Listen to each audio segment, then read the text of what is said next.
for the great dancer Alexis McLaren, and they were great. My name is Jordan LeClaire. I'm gonna sing a tune here for you. I'm from Tignish, PEI, just way up west, the most western community up there, and I'm gonna try a song here, one by one of my favorite groups. This is one by the Rankin family. This is one called North Country.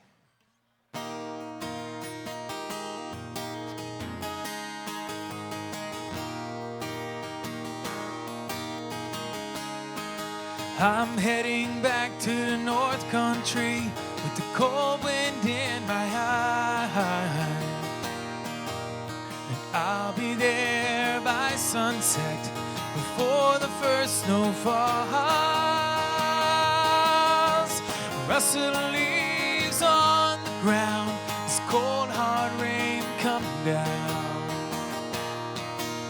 And I'll remember now and then, don't ask when, I'll be back again.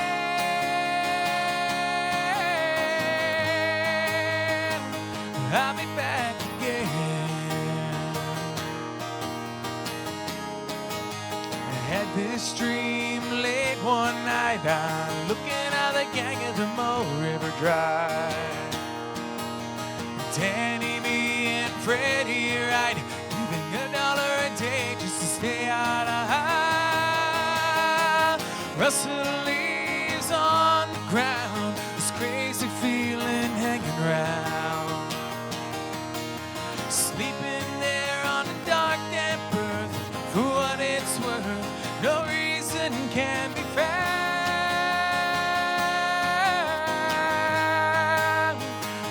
No, can't be found. So if you're passing through the North Country, the cold wind in your eye, remind me of a rocking shore of that lonely isle. Rustle leaves on the ground, cold hard rain coming down. And I remember now and then, don't ask when, I'll be back again. Rustle leaves on the ground, cold hard rain coming down. And I remember now and then, don't ask when, I'll be back again.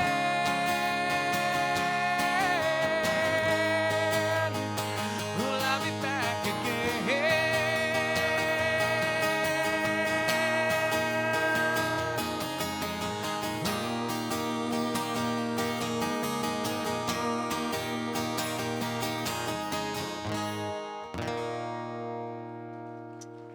Thank you very much. There's one by the Rankin family called North Country. Sounds good. Sure. Yeah, sounds great. Perfect.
How fantastic was that? Alexis McLaren, Jalen McCauley, and Jordan on guitar. Well, ladies and gentlemen, we're just going to take a couple of moments to reset the stage. Come back with a cooking demo from celebrity chef Lynn Crawford. Please take a moment and watch the monitors, and we'll hear a word from a couple of our sponsors.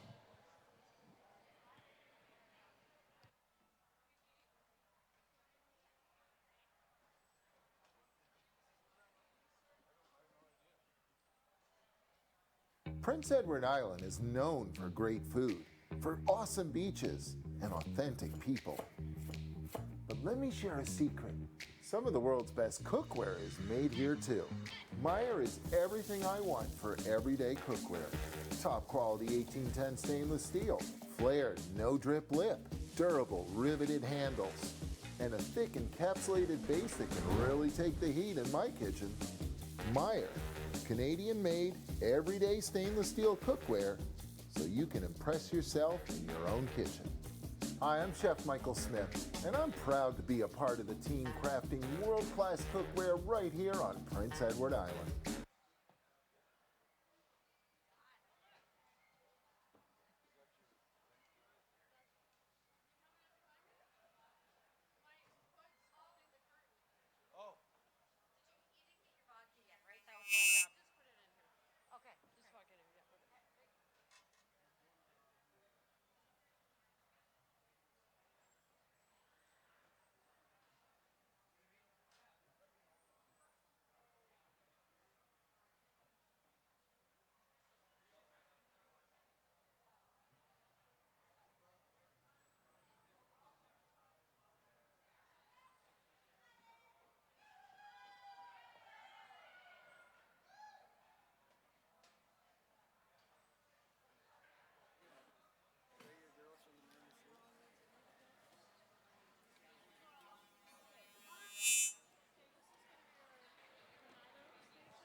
Full crystals. We're at full crystals.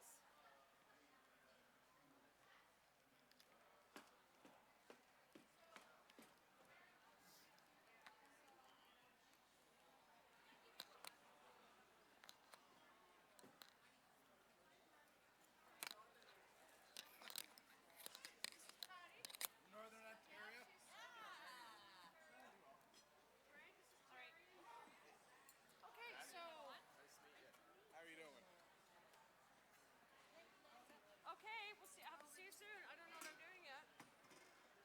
You got 25 minutes? Okay, that's it. Yep, oh, it's really random. Okay. It's kind of scary. Hang on. How does this work? Like these go over the top of your ears. These? Oh, like that? Oh. Oh my god, it's not my is it my first rodeo? I'm not on, am I? Okay. Marion, okay. Okay. How's that? Oh, can you hear me, everybody? Hello? Oh my gosh, I'm a little disheveled here, Rob. What, my ear? How many ears are there? 2 or 3? I feel like Dr. Spock. Do I look like Dr. Spock? Oh. 1 ear, 2 ear, 3 ear. I'm ready. Let's just get going. Let's do it. Well, ladies and gentlemen. Let's do it. Yeah. This is exciting. Am I on? I am. Yeah, here we go. The only one. Check. Ladies and gentlemen, please let me introduce this this mess that's going on up here right now. We have Do. Yeah, get on there, Terry. There. Look, don't be scared of it, Terry. All Don't right. be afraid. He's a teacher. He's used to this. Oh, yes. This is the dynamic the duo from the Wheelhouse Wheelhouse team. Restaurant down in Georgetown. This is Terry and Marion. And we also have the incredible host of the PEI Shellfish Festival, a friend of PEI. She's not my friend at all. She refused me on Facebook, but that's okay. I don't mind. Ladies and gentlemen, Lynn Crawford. Put your hands together. Give her a big island welcome. Good morning. How has your weekend been so far? Woo! Wowza. So many incredible events are happening here at the Shellfish Festival. Give me some highlights. What have you enjoyed? Feast and it was Frolic. amazing. Michael Smith, huh? Did you have that beautiful PEI beef? Yes. Beautiful. Some lobsters, whole lobsters. How many lobsters have you eaten this weekend? Yeah. All right, how many pounds have you eaten? 99. Wow, 99 pounds The of lobster. big question is, how many oysters did you eat? How many oysters? Yeah, the largest oyster bar. Yeah. Okay, actually, Marion, who is the general manager of the new restaurant that I'm going to be working at, the Wheelhouse. She's hired. I would love Yeah. to. You kidding? Put a Yes, resume please. in, we'll talk. And the owner, Terry, neighbor. Neighbors, have you met him? Terry? Who has been to the Wheelhouse? Oh. Okay, stand up if you've been. A few, right? It's in Georgetown. It's in Georgetown. Yep. How do we get there? Terry? Drive east, take a left at Buster's. If you hit the water, go back one street. There you go. Sound good? Listen, you have to check out this absolutely stunningly beautiful restaurant right on the water. It's gorgeous. The sunsets, the food, the very talented team that you have. Amazing, amazing. But you can have a little taste of the Wheelhouse restaurant because did you notice that pink food truck at the back? Did you see that? It says Terry's Berries on it. It's a little confusing, I know, that there would be berries at a shellfish festival, but you have a bit of a story, right, Terry?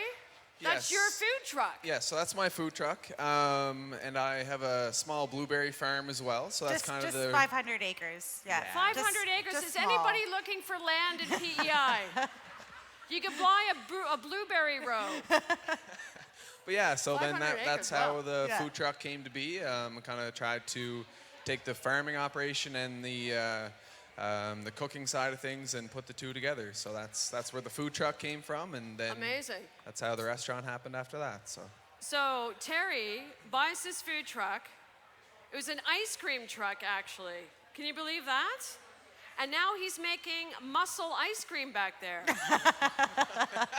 No. That could be no. a thing. He totally outfitted it. It's got an incredible new kitchen in there, and you can sample some really delicious fare cooked by Marion and her team. And what's your chef's name? Shaq. Shaq. Yep. He's back there. He's a Celine Dion fan. He'll sing you. He sings Celine Dion when he's cooking up the mussels. But there's a couple of mussel recipes there that you got on the truck that I thought it sounded really, really great. And what was that? The one with the country spice, crispy? Yeah, the popcorn mussels. So everyone's had popcorn chicken before. So we decided to make what we call popcorn mussels, which is done in a hot sauce brine made with Maritime Madness hot sauce. If anyone's had any this weekend, it is amazing. And done with a little bit of country dredge, which is actually done in rice flour and delicious. Yeah. Okay, so does that sound good? That sounds really good. And steamed mussels, a classic. I literally was right back there half an hour ago, and I pulled out, how many mussels were in that basket? That was 25 pounds at a time. 25 pounds. I'm pretty sure it was like Steamed 45 mussels. actually. 95 pounds, wasn't it? It was awesome. Yeah, it was over 100 for sure. But it was, Oh my gosh. But anyway, we're This all is going to go 25 back there pounds. and we're going to sample some of Terry's mussels. And I think that that would be a real pleasure, if you know what I mean. I'm someone's son. Yeah, I hope so. But then you're really from away. But anyway, we're going to sample some of Terry's mussels are on his food truck back there. But I highly see this. I'm doing a lot of advertising for you guys because I love you so You much. better wear that all day. I'm going I'll to. be watching. It's like so beautiful. I think we should go like jam as many people we can in that food truck and just head on over to the wheelhouse. Who's in? We'll take her for a spin. She's. I'm a lot of fun on the road. I like to have fun. So, does everybody have a cocktail? Everybody has a Caesar or a beer? Anyone need a beer? Does anyone need a beer? Does anybody need a Oh, beer? Come on up. come on up. Yeah, there we go. Yeah. Don't shake them up too much, Marion. Jeez, okay, that's it. That's all I need. Hey, oh my God.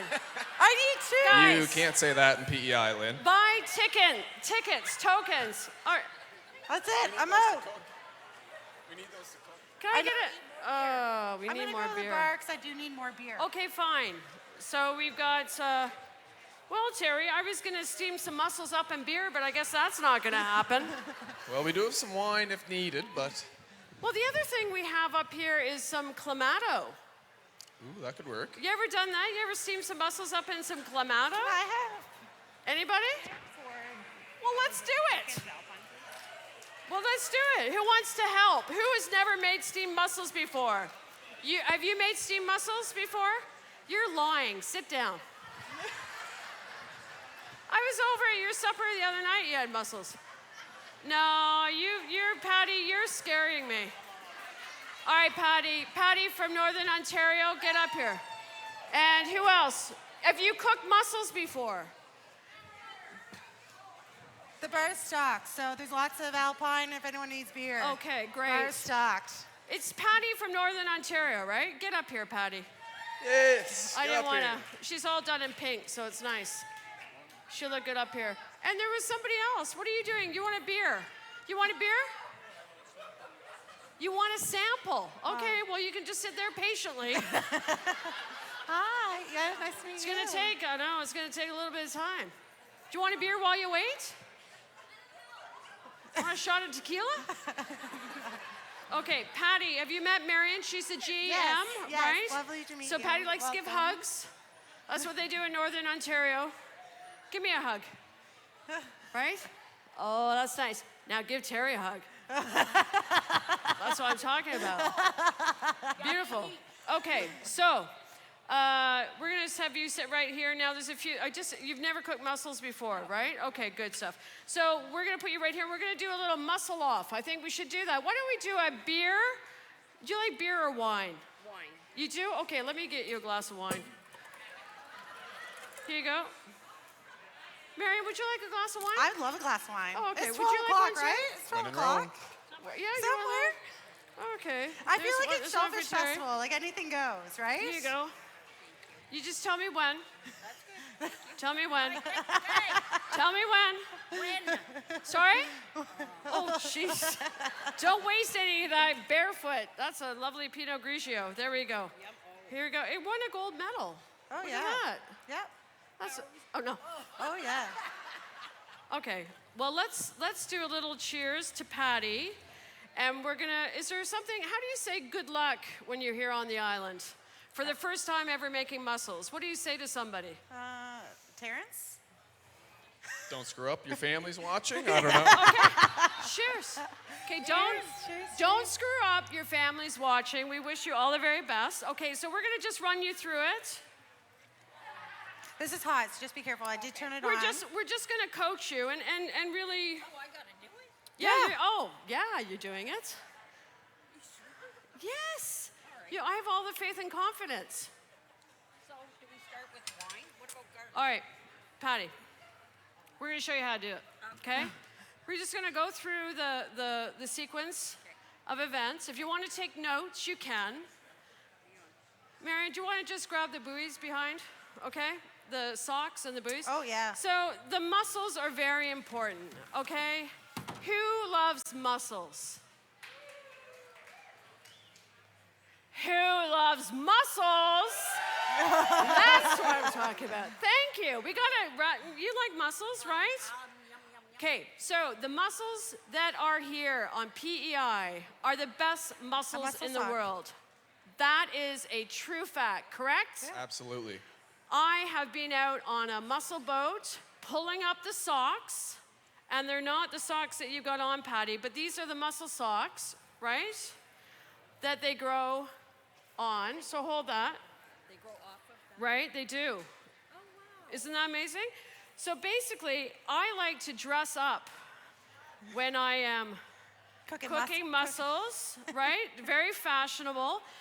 And the buoys are very important because Oh, they yes. hang on to the socks, right?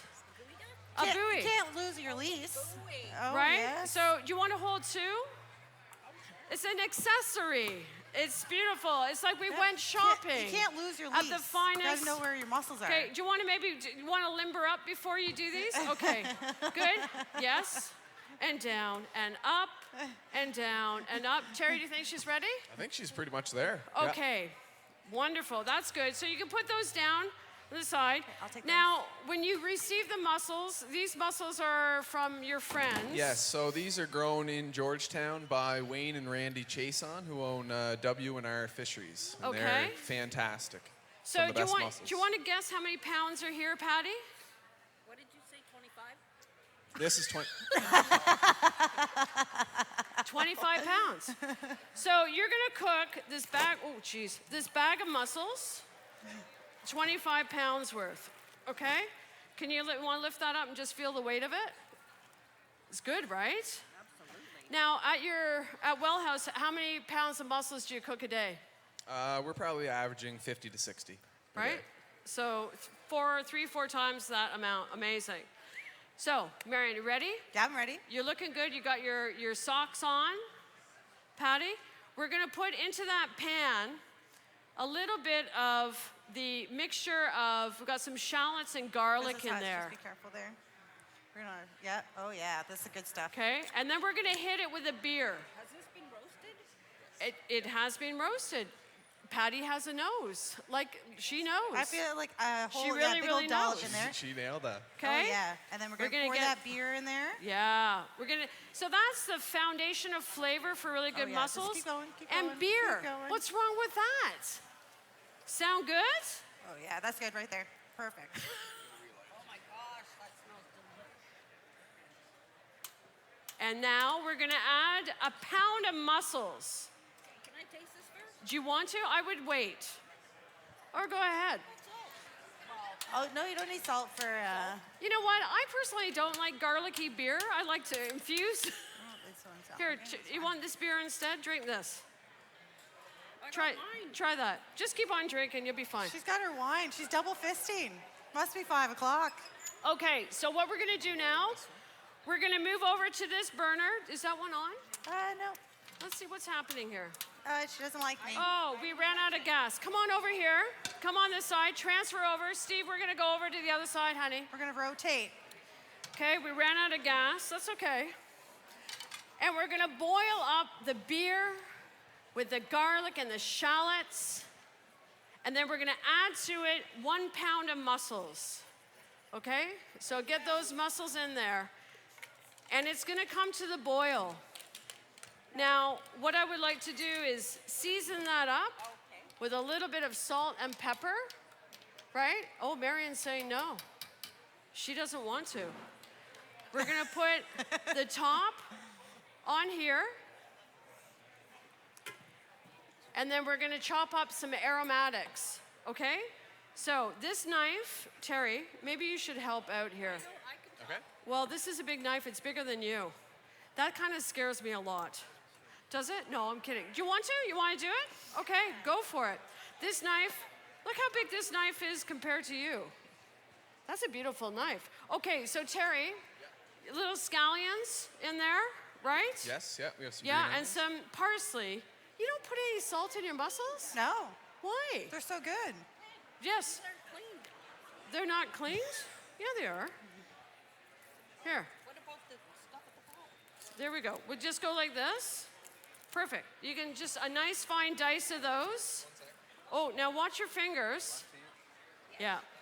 Okay, do you know that? Terry's a teacher. If you ever Okay, need any can I- cooking skills. Okay, this is, hang on. Oh, Terry, Steve.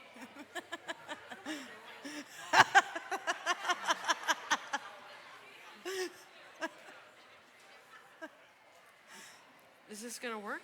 Not. Is this gonna work? Patty, come on. Come on, let's try again. All right? Okay, hand like this. And we cut. Oh, yeah. Okay, rock, rock, rock, rock. Okay? Can you do that then? That really gets your mojo going. It really does get your mojo going. You got, all right, let's go. All right, rock it away. Nice and slow. It's not a race. There we go. Look, come on, everybody. Patty's.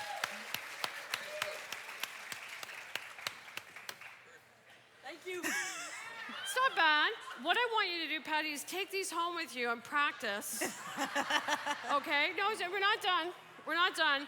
But you can practice. So maybe just put that in your back pocket or your front Yeah, oh, pocket. yeah. Yeah, just put that in there and practice a little bit later. Okay. Did you wanna This is going really well, right, Terry? This is perfect. I love You it. said you were looking for a new employee for the food truck. Yeah, but if it's you, Not I don't long. know. Like, Like, you we're can pretty already full smell on them a staff. little bit. So. Oh, yeah, that's a good sign All right there. right, look at these muscles. Oh, We're yeah. almost there. To lift the lid off. Patty, listen. But you can smell them. Marion knows. You can She you knows. can smell them. Okay? The steam was going. So I think we're gonna finish off the mussels, right? Yep. I think we should put a little Caesar in there too. A beer and a Caesar together. Yeah. Let's do that. Yes. Would you like a Caesar patty? Here, let's Oh, get Caesar a patty. A Caesar a patty. Wine? Beer, Yeah, wine. here, That- it's good. She's You'll be triple fine. fisting, You're gonna fit and, in you the know, Shellfish Festival. You Oh, just yeah. sort of have a little tasting of everything. That she likes that one. Is that good? Woohoo! Oh yeah, that's what I'm talking about. Okay. Lynn, We're- Caesar. Well, Oh, you know, yes. here, Terry, Caesar. I gotta work all day. Okay, are we almost there? We're gonna have a little bit of Caesar mix in here. Yeah, why Yeah, not? go for it. Go Put it for right in here. Heidi? Yep. Just a little bit, like half a cup. Okay. Go Oh, run yeah. and get your green onions over. Oh my gosh. Go get your green onions. Perfect. I know. Yeah, run like really fast, but don't trip on anything. Run fast. Okay? Then run over here. Throw it in. I'm gonna get you some parsley. Do you have any friends with you here, Patty? Say again? Do you have any friends here with you? I got my 4 sisters. Your 4 sisters are here. Do you cook for your 4 sisters often? Let's hear it up for Patty's 4 sisters. All right, 4 sissies. Okay, go run over, throw that in. Are we at home stretch? And we're gonna do this. It's a plate up in 5, 4, 3, 2. 1. You have to plate it. Let's go right in these. Okay, Yeah, careful. one Can stop, she stop. do Yeah, it? yeah, don't make a mess. Oh my goodness, Everybody's she's watching. done it. Look at Oh. those. Well done, Patty, you did it. Thank you, Lynn. How do you feel? Wonderful. I love you. The big question is, do your sisters I would want to like eat you, these? yeah, and to take this home, and you can take this here, put this in your other pant here, pocket here. Just hang on. You can keep that muscle sock here. Put it in your pocket here. A little memory of what we did and the mussels. Go take those to your family. My wine with me? Yeah, Take take your your wine. wine. Here, Yeah. take the wine too. Oh, take your Can wine. you for- yeah. Oh, yeah. You go here. Here's some glasses for your sister. Your sisters. Good. We did it. Thank you. Be careful down the stairs. Beautiful. We also have some other. Well, Marion and Terry, that was awesome. I think we've learned that we'll never do that again. And no, I'm just teasing. It was fun. I love cooking with people that, you know, really have no clue. oh, About, it's great. No, It's no, great. no clue about new ingredients to teach them and Oh, educate them for and sure. just no, but that was great. But the one thing I do know about PEI mussels, it doesn't matter if you cook them once or 100 times, they will always be delicious, right? They will always be delicious. So Thank you, everybody. I'm going to head back with Terry and Marion. We're going to be at Terry's Berries food truck. Please come visit us at the Wheelhouse in Georgetown. But we're going to do a little steam up. Yes? Yeah, let's go for it. Let's do it. Let's do Okay, it. everybody. Thank you. All right. Thanks so much. Ladies and gentlemen, keep it going. Big these round of mussels away? applause for Terry, Marion, and of course, Chef Lynn Crawford. I do, yeah.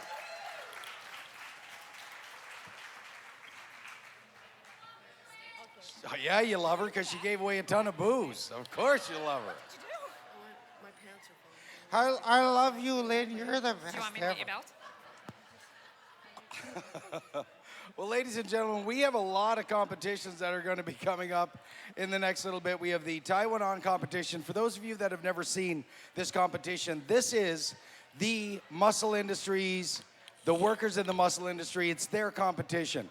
It gives you a kind of a spotlight as to what they do day in, day out on the waters. Of course, they're not using mussel socks full of mussels. They're actually using mussel socks with some golf balls in it, but you get the general idea how they actually tie mussel socks on.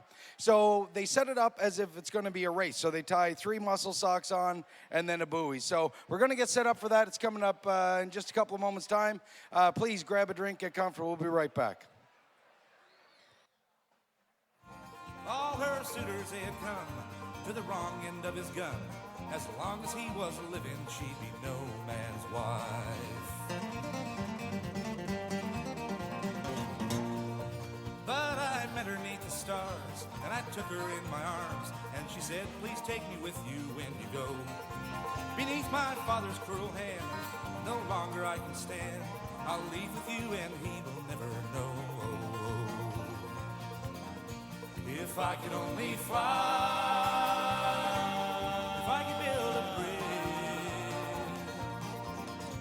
I'd carry you, my love, across that Marion Ridge.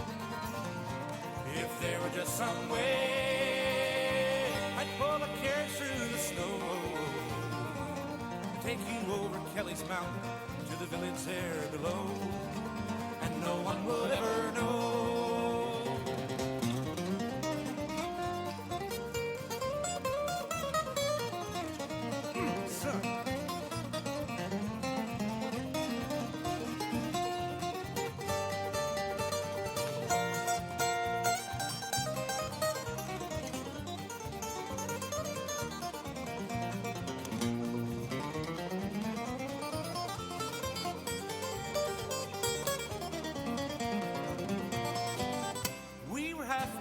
Hill when a gunshot broke the still, and I felt the pain burn deep within my side. She said, my God, we have to run. My father has a gun, and he'll never let you take me as your bride. In my pain, I slipped and fell, and it wasn't hard to tell that McGowan cursed my soul not far behind. I pulled her sobbing to my breast, saying, here I've come to rest, but there's something that I wish before I'm dying. If you could only fly, if you could build a bridge, you'd carry me, my love, across that Marion Ridge. Please tell my father why you had to bury me in the snow near the top of Kelly's Mountain, where the winds forever blow, or no one will ever know. Near the top of Kelly's Mountain, where the winds forever blow, or no one will ever know.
gentlemen. Welcome back to our programming. It's time now for the Muscle Industries Taiwan On competition. So for those of you folks that have never been to this competition before, they are going to tie 6 socks onto this line between the tape lines. They're also going to tie 2 buoys on because you need the buoys to keep the mussel socks that are full of mussels off the bottom of the ocean floor. So these folks are going to go head to head. And it's a lot of fun, but we need you guys to be loud and be cheering them on, because the louder you are, of course, the faster they go. You know how that works. Also, there's some penalty time. So not only is it going to be who finishes first in the fastest time, so there's the initial time. If the spacing isn't correct between the socks, because that's very crucial when these folks are on the water, you need proper spacing between the mussel socks. Also, if there's an extra sock that's tied on, then that's a penalty. So extra sock tied on, meaning when they tie the knot and the tail is longer than 6 inches, then of course that's going to be a penalty.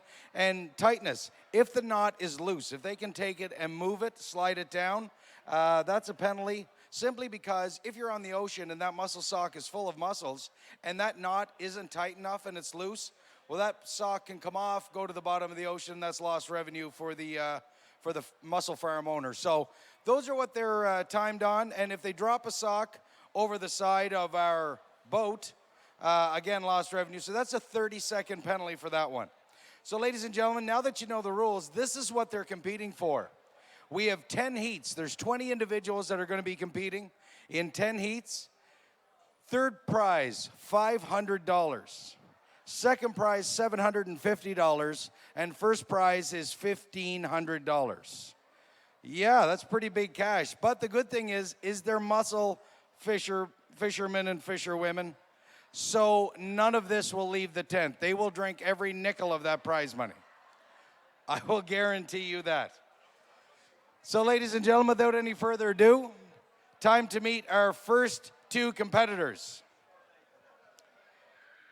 Our first competitor from Gulf Shore Mussel Farm. He's a captain of a boat from Malpeque Bay. He's been in the industry for 9 years. This is his 2nd year in the Taiwan On competition. Ladies and gentlemen, Ricky McNeil.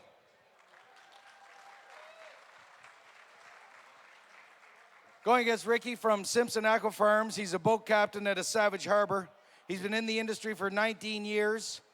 He's been in the Taiwan competition for 9 years. Hasn't won it yet. Says something about him. Great fella. Ladies and gentlemen, Dustin Duddy Chappell.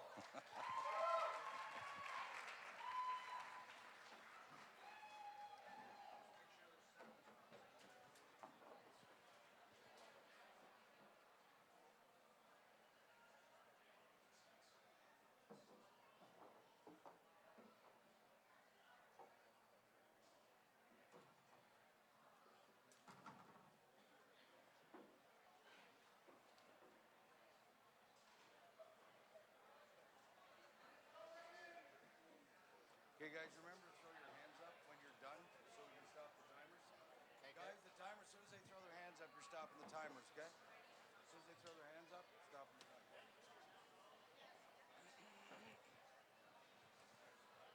All right, ladies and gentlemen, you start at the black tape on each side, guys. Ladies and gentlemen, this half of the room, you guys are going to be cheering for Ricky. Let's hear it for Ricky. This half of the room, you guys are going to be cheering for Dustin. Let's hear it for Dustin. Doesn't even feel right calling you Dustin. Okay, Duddy. This half, you guys are going for Duddy. Let's hear it for Duddy. Let's hear it for Ricky. All right. Timers, are you ready? Competitors, are you ready? Ladies and gentlemen, are you ready? Let's count them down in 3, 1, go.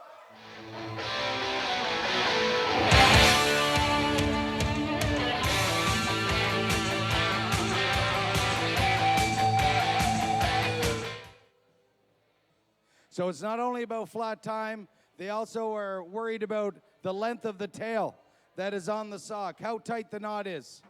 Spacing is very critical.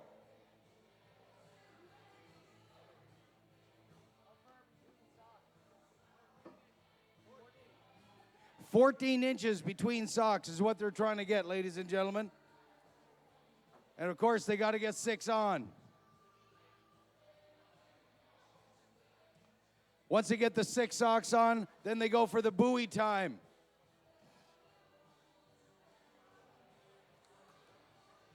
Come on, folks, can't hear you.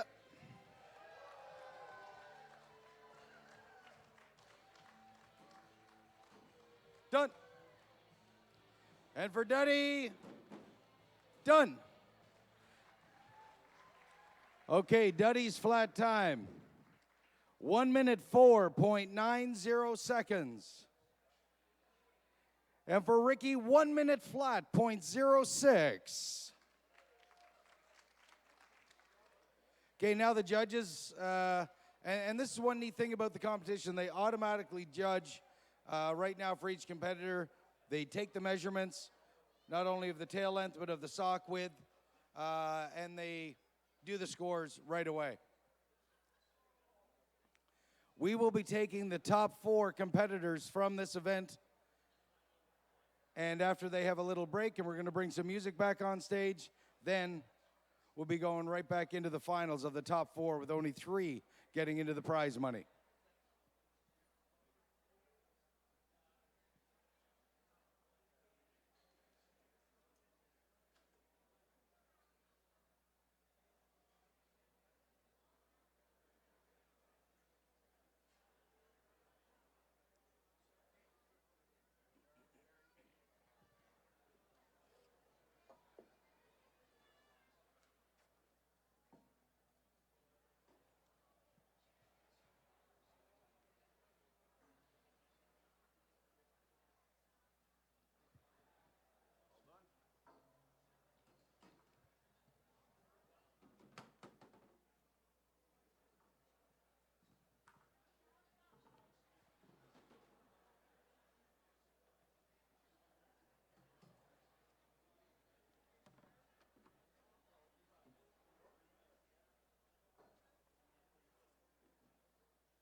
All right, ladies and gentlemen, time to meet our next 2 competitors. Our first up works at Cole's Mussel Farms, a boat crew out in Malpeque Bay. He's been in the industry 4 years. This is his first time in the competition. Give it up for Jack Ellsworth. Atlantic Aqua Farms, he's a boat operator at a St. Mary's Bay. He's been in the industry for 30 years, his 4th year in the competition. Let's hear it for Scott Jackson.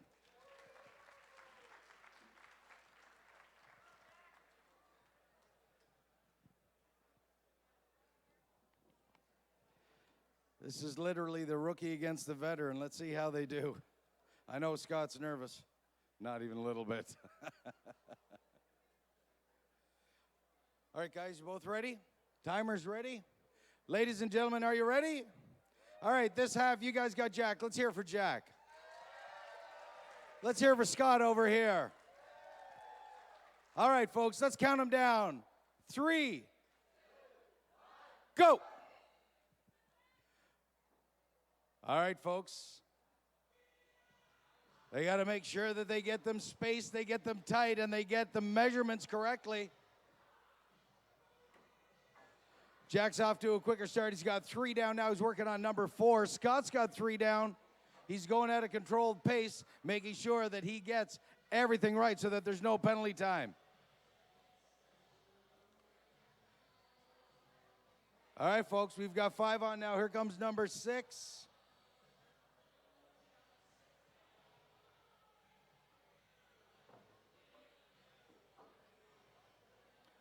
And now we're off to the buoys.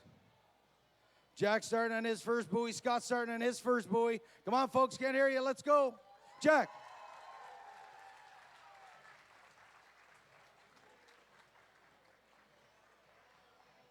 Scott is done as well. Scott's time, a flat time, 58.33 seconds.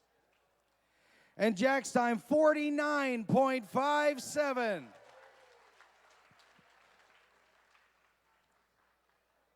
So far, Jack has the time to beat at 49.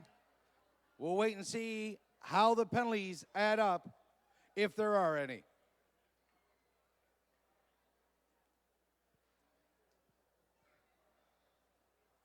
Also a reminder, ladies and gentlemen, tomorrow afternoon, Chef Michael Smith down at the back of the tent is going to be hosting the Junior Chef Challenge. Every year, young, aspiring chefs, around 11, 12, 13 years old, they submit videos as to why they want to be in the Junior Chef competition. 6 of them are selected, and they're going to be here tomorrow afternoon to compete at the back to see who's going to be the Junior Chef of the Year. Not only do they get to try and create an amazing dish, some of the folks that are in the Garland, Canada International Chef Challenge, the chefs that are competing in that, and some of them have been on Chopped, have won Chopped, have been in Hell's Kitchen, very, very acclaimed chefs. They work as the Junior Chef's sous chef. So it's pretty cute when you see 11, 12-year-old kids yelling at, not yelling, but excited because they're trying to do this against the clock, make a dish, yell at some of these senior chefs, get me some scallops.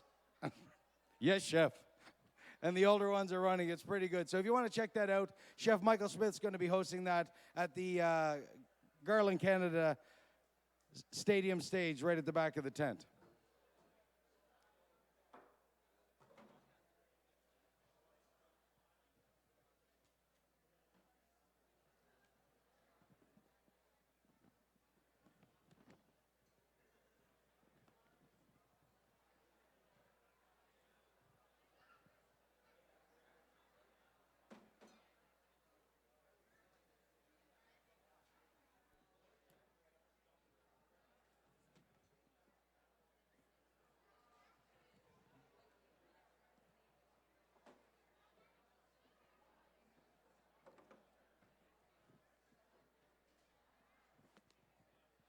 All right, ladies and gentlemen, our first competitor from Cole's Mussel Farms.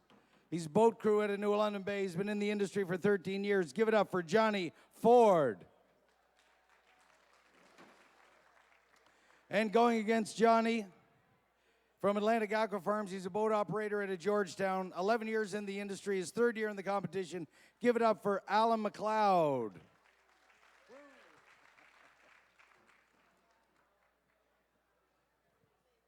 All right, so Johnny and Alan right now are chasing a flat time of 49 seconds by Jack Ellsworth.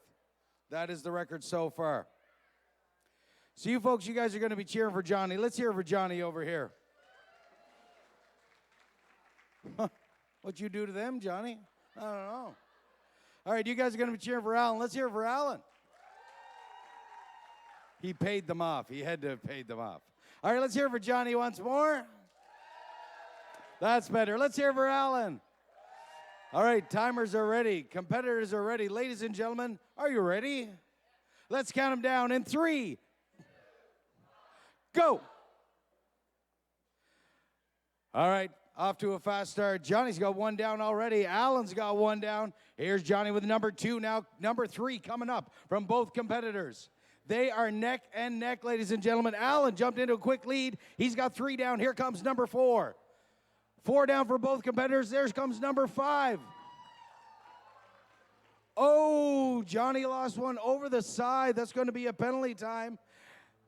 But he can still keep going fast, and hopefully his time is fast enough, and there's very few penalties. Now we got 2 buoys coming on from Alan. Johnny's on his 2nd buoy. Here we go, folks. Let's hear for him. Johnny's done. Alan's done.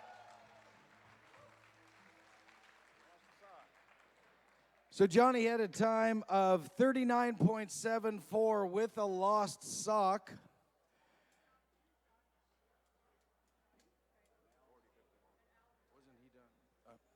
And Alan had a time of 40.51.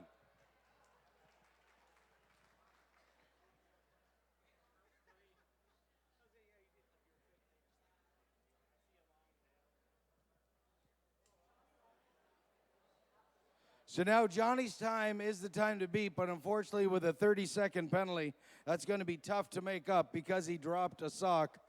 Whenever he was taking them out of the fish pan, they got caught up and one ended up sliding over the side. So a very tough break for Johnny on what was a very good run.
All right, ladies and gentlemen, time to meet our next two competitors.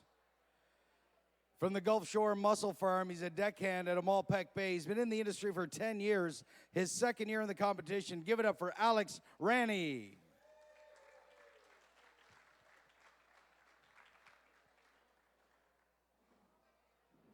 And from E&G Rogers Mussel Farms, he's a first mate at Amalpec Bay. He's been in the industry 4 years. This is his first time in the competition. Show him some love, Jamie Doyle.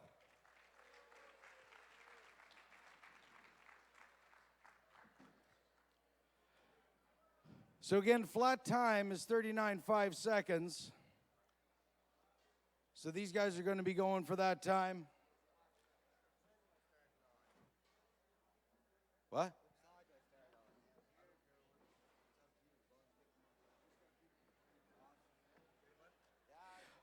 All right, so this you guys are going to be cheering for Alex. Let's hear it for Alex.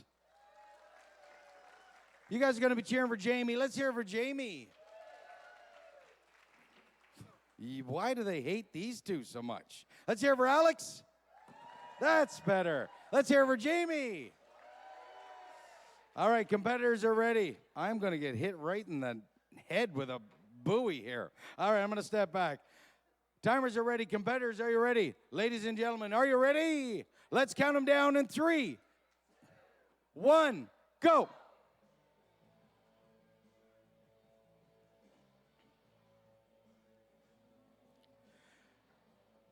Alex is off to a quick start. He's got 2 down now. Working on number 3. There's 2 for Jamie. Jamie's working on his 3rd one. Alex is working on his 4th one. Good one going. Jamie's making up some ground. Here comes number 4 for Jamie. There's number 5 for Alex. Come on, folks. Let's go. Cheer him on.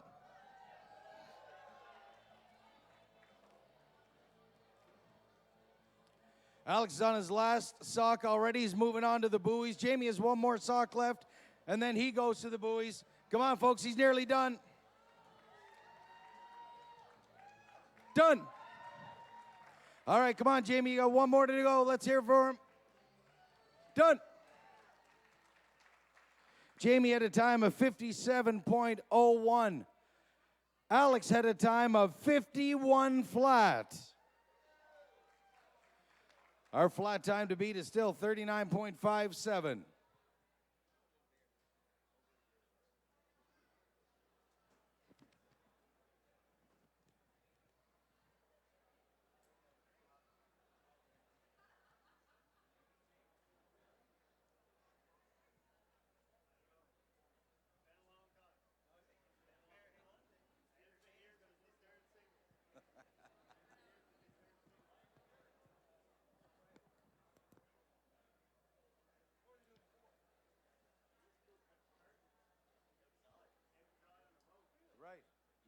Campbell used to host it.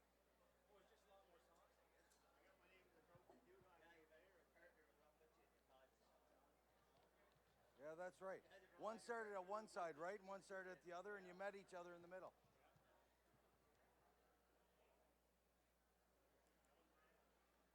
Yeah, when did they go to singles? Oh, it's got to be at least 6 or 7 years. Yeah. Because it's been inside. All the years are running together now. See, drunk. So. Right? I gave it up for a while. You got good at it. You got too good at drinking.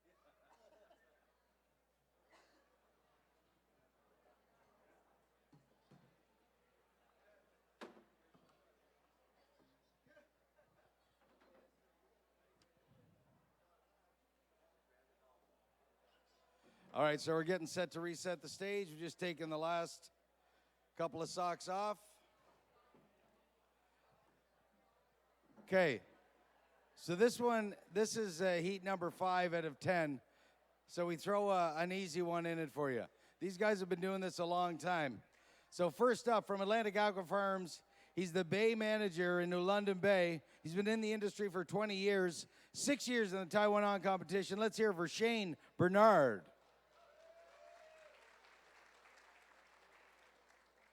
From E&G Rogers Mussel Farms, he's a boat captain at Amalpec Bay. He's been in the industry 16 years. Years in this competition, this is 9th year. Let's hear it for Shane Hustler. So this half of the tent cheers for Shane. And so does this half. Cheer for Shane. Okay, so we're just going to cheer for Shane. You guys can pick which one you like better.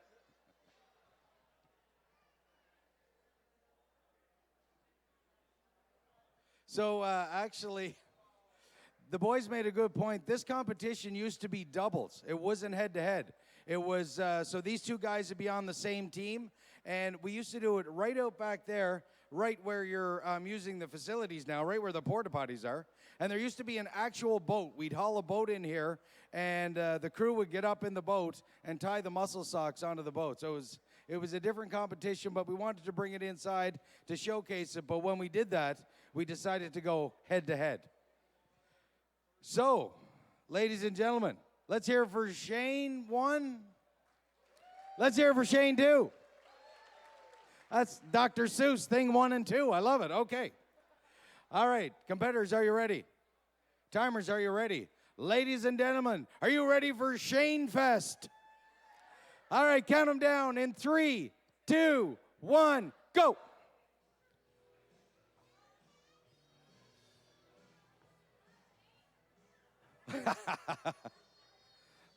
You're pretty safe just cheering for Shane. I like it. Well done. All right, folks, keep it going now. They're neck and neck. They got 3 on each. Here comes number 4. Shane Bernard has number 5 on. Shane Hustler has 5 on now. There's 6 for Shane Bernard. Here comes number 7 for each competitor. Shane Bernard's onto the buoys already. Done. All right, keep it going. Let's hear it for Shane Hustler. Done. All right, Shane Hustler had a time of 45.39.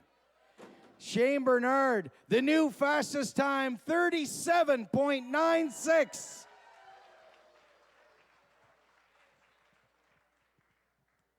Wow.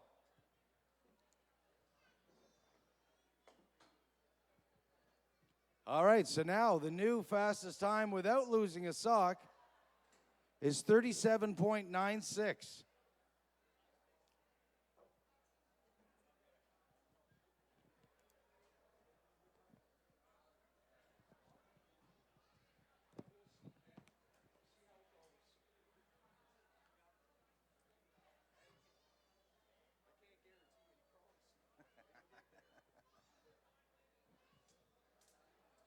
Hey, don't come up till I introduce you, okay, guys?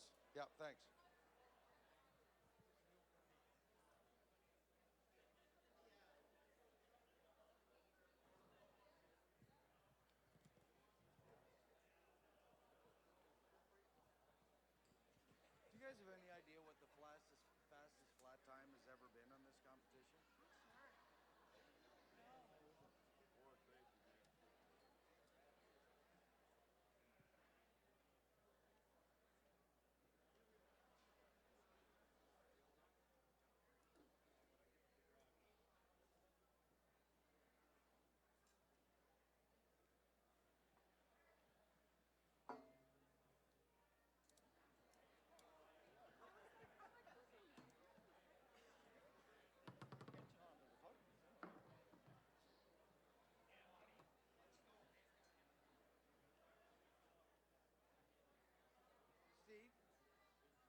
single? Yeah, no, I don't either.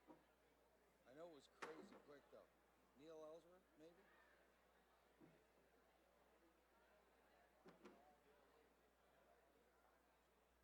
Yeah, no.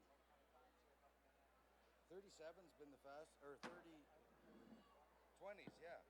Yeah, okay.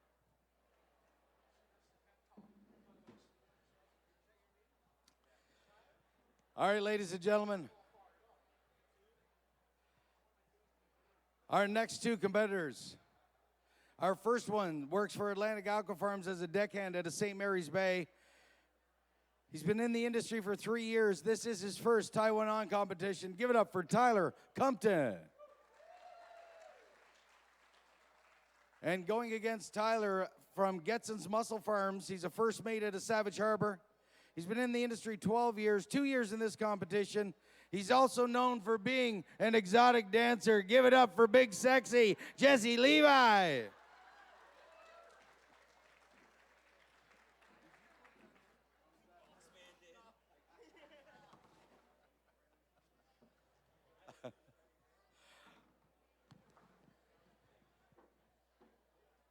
All right, so this half of the 10, you guys are going to be cheering for Tyler. Let's hear it for Tyler. You guys got big sexy. Let's hear it for Jesse. Let's hear it for Tyler. Let's hear it for Jesse. All right, timers are ready. Competitors are ready. Ladies and gentlemen, are you ready? Let's count them down in 3, 1, go.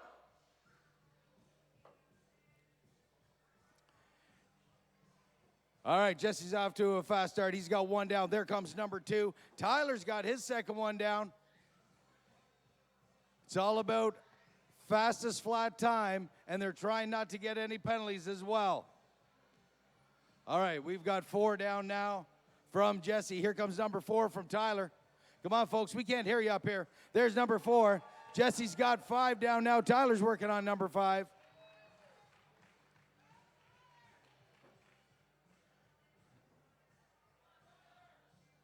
All right, guys, here we go.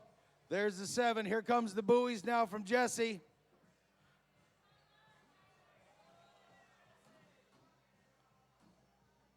Done. And Tyler is done. Tyler's time, 56.87, very respectable for first year in the competition. And Big Sexy's time, 50.60.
All right, so Shane Bernard still has the fast. I have no idea. I don't.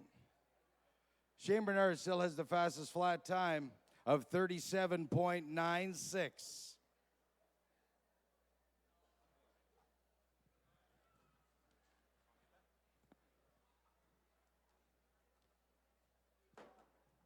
All right, ladies and gentlemen, so our next 2 competitors that are going to be coming up once we get the stage reset. No, just hang on. I'll introduce you and then come up.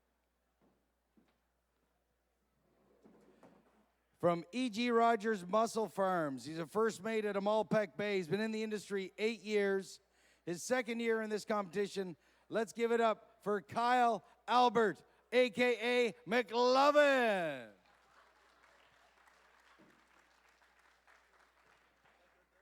It's wherever you want, my son. You give her. Next up, he's assistant farm manager at Atlantic Aqua Farms. It's his first time in the competition. Give it up for the Virgin, ladies and gentlemen, Ben Norman. Well, you do it all, your timer, your... This is great.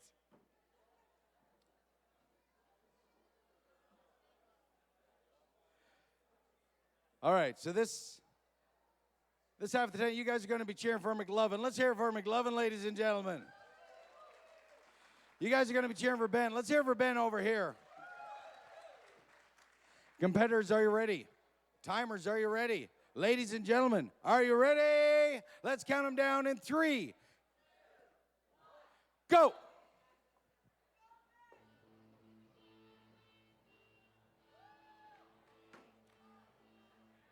All right, both competitors off to a really good start. Ben, for a first-timer, does not look like it's his first time. He's doing great. He's got 3 down already, working on number 4. McLovin's on number 4. Folks, it is neck and neck here right now. And here comes number 5 for McLovin. He found another gear. He's amping it up, making sure on his spacing. Ben's got 5 on. Here comes number 6 for both competitors. McLovin now, number 7, flew through that 6th sock. Here comes the buoys. Jesus, I'm getting out of the way. McLovin is done. And Ben is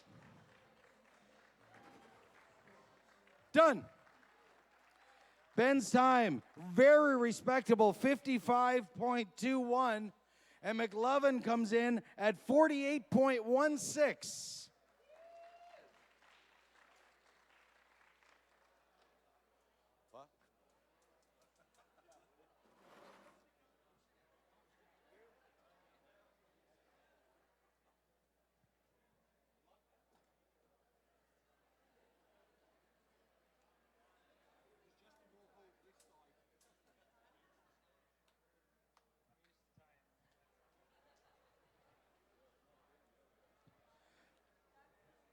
So heat number 8 is coming up next. 37.96 is the fastest time to beat.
Okay, ladies and gentlemen, time to meet our next 2 competitors. Our first competitor from E&G Rogers Mussel Farms. He's a manager at Amalpec Bay. 18 years in the industry, his 11th time in this competition. Give it up for Andy Goody.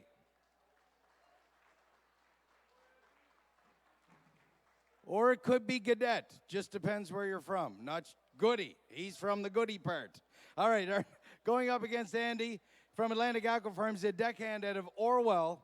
He's been in the industry for 4 years, and he's been in this competition every year as well that he's been in the industry. Give it up for Will Singleton.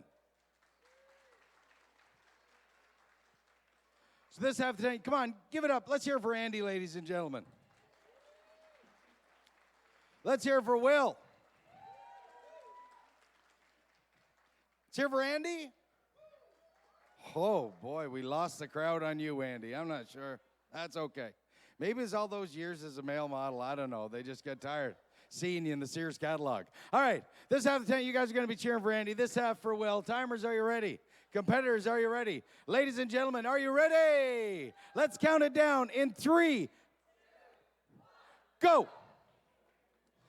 Very impressive countdown, ladies and gentlemen. You guys are doing very well. Impressive. All right. Will's off to a very fast start. He's got 3 down. Balls are flying all over the place up here. I don't know if that's good or bad. All right, we've got 5 down now. Here comes number 6.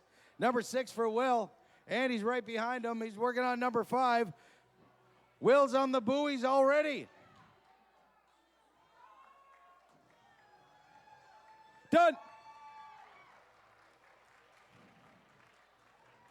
Come on, folks. Keep it going for Andy. Let's hear it for Andy.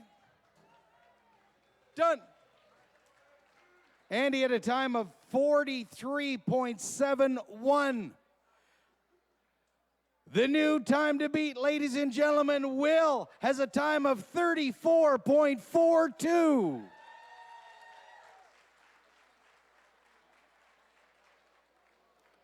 This is one mangled mess.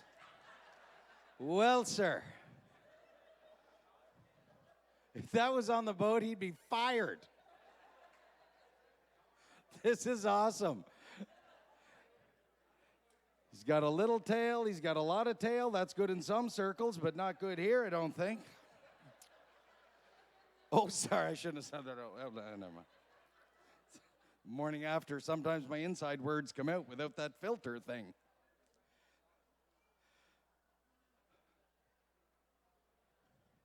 Wow, 34.42. That is a very, very fast time. Now, we will see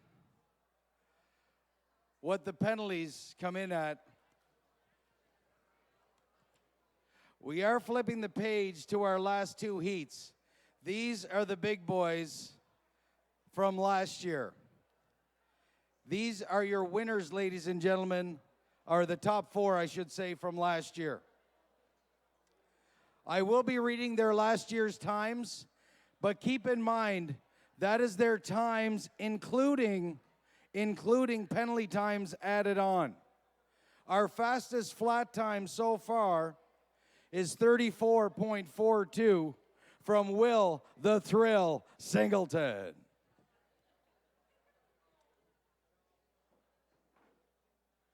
Now, we're going to be working off flat time and penalty time when I read out the times of our next competitors. Our first competitor was the 3rd place winner last year with a combined time of 57.40 from Gulf Shore Mussel Farms. He's one of the boat crew out of Malpeque Bay. In the industry, 10 years. This is 3rd time in the competition, and he's already placed 3rd. Give it up for Troy Ford.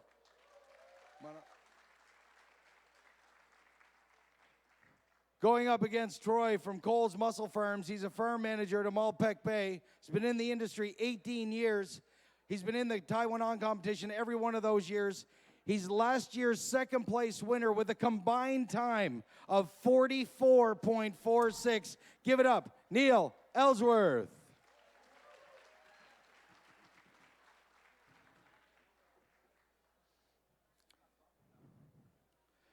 I will move to the back. We're in my safe zone. All right, so this half of the tent, you guys are going to be cheering for Troy. Let's hear for Troy Ford. All right, you guys are going to be cheering for Neil. Let's hear for Neil Ellsworth. All right, competitors, let me know when you're ready. Timers, are you ready?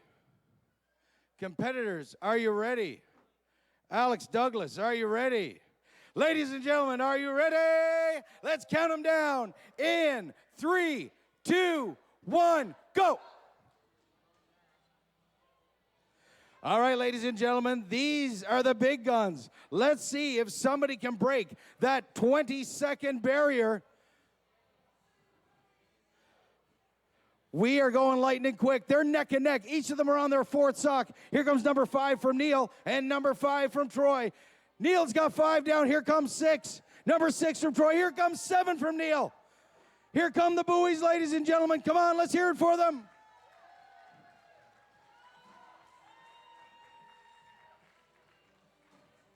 Done. Wow. Wow. They should be very close. Neil had a time of 36.69. Troy had a time of 36.48. They were neck and neck, ladies and gentlemen. Wow. But you notice what Neil did? He went back. He was finished quite a bit earlier, but he went back to fix a sock to make sure that he didn't get deducted time off. Adding 1 or 2 seconds on can save you 5 to 10 seconds in penalties. So that's why he went back to adjust that sock.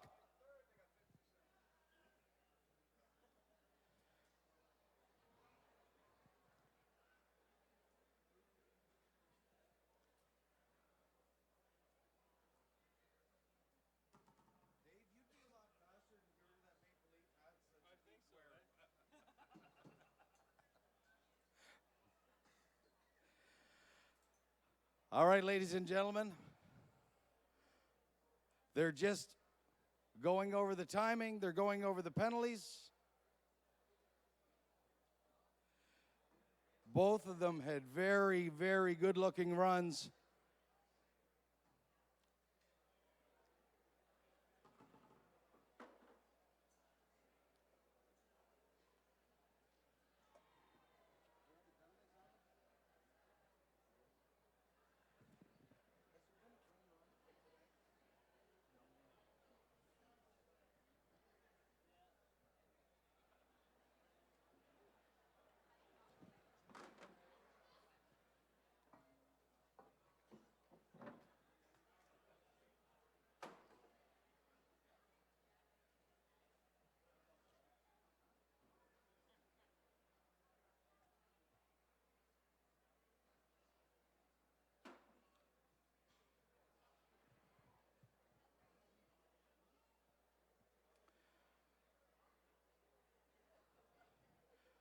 Might be cutting that one off.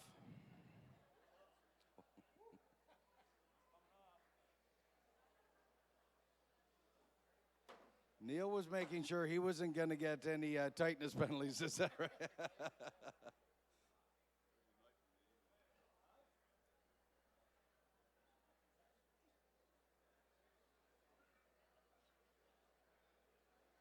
Great job, Jordan. Okay. Our next 2 competitors, ladies and gentlemen, our first competitor is a boat operator from Atlantic Aqua Farms out of Rustico Bay. He's been in the industry 21 years. This is 9th time in the Taiwan On competition. He was in 4th place last year. Give it up for Dave Davis. And in Dave's defense, he would have been finished sooner, but he keeps wearing Leafs hats, so that's why he never wins this thing. But this year, I see he traded his Leafs hat in, so he's going to do better. All right, and an Atlantic Aqua Farms Limited Bay manager from Orwell Bay. He's been 18 years in the industry. This is 13th time in this industry. He's last year's winner, ladies and gentlemen, with a combined time of 40.35. Give it up for Jeff Peterson. All right, folks, these are our last 2 competitors. Let's give it up for Dave. You guys over here, let's hear it for Jeff. Let's hear it for Dave. Let's hear it for Jeff. All right, timers, are you ready? Competitors, are you ready? Ladies and gentlemen, are you ready? Let's count them down in 3, 2, 1, go. Ladies and gentlemen, this is going to be fast. We're hoping to break that 30-second barrier to get into the 20s. That is the time that we're trying to beat. That's the ultimate goal. As in shucking oysters, they try and get it done in under a minute. These guys are trying to get it done in under 30 seconds. Wow, they're going lightning quick, folks. Make some noise. Come on, let's get loud for the whole thing.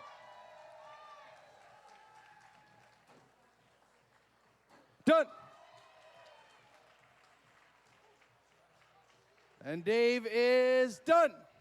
All right, Dave's time, 37.93. Jeff's time, 31.87.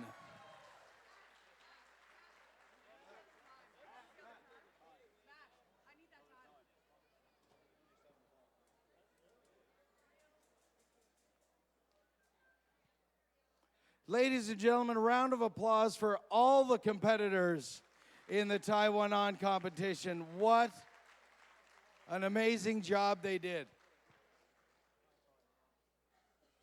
And we will be announcing who the top 4 are that are going to be moving on.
All right, ladies and gentlemen, so before we announce who the winners are, we do have some more entertainment coming up.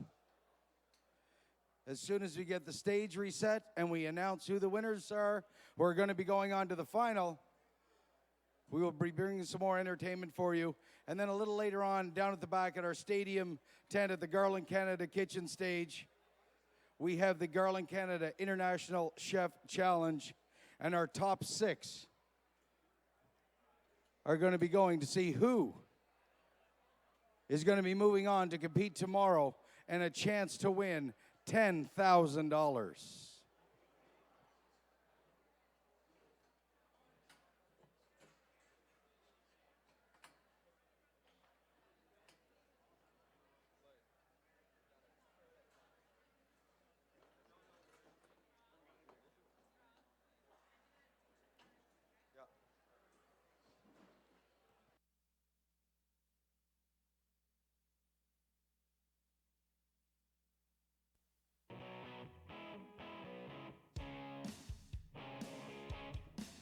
From the first light to lights out. What makes a good day at the table is what Cisco's all about. Bringing it all together. It's about the right ingredients, fresh and delicious, sourced and delivered, committed and passionate, technology and resources, ideas and expertise. That's a strong recipe for success. Take away any one of those ingredients, and what do you get? You get the competition. And that's just not going to cut it. Cisco is at the heart of food and service. Good things come from Cisco.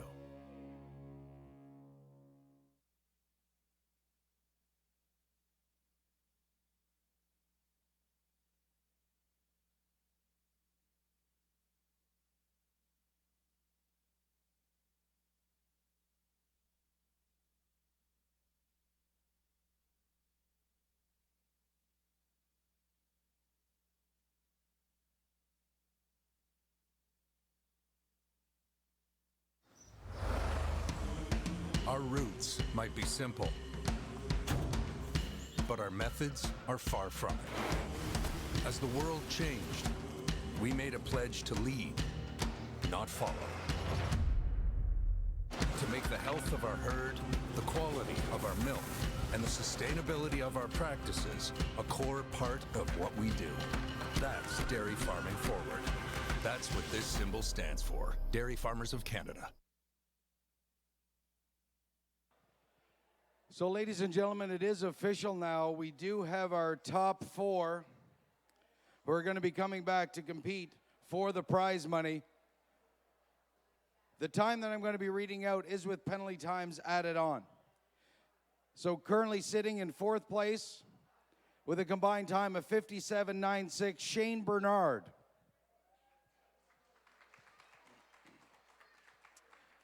In 3rd place now with a combined time of 53.71, Andy Goody. These next two were pretty close. In 2nd place with a combined time of 41.48, Troy Ford.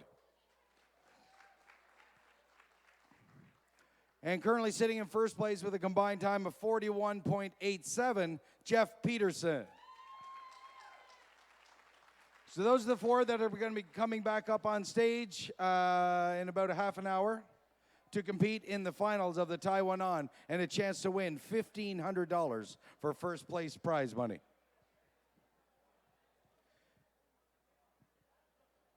You guys ready to roll, Alexis? All right, ladies and gentlemen, it gives me great honor to welcome them back up. They opened up the tent.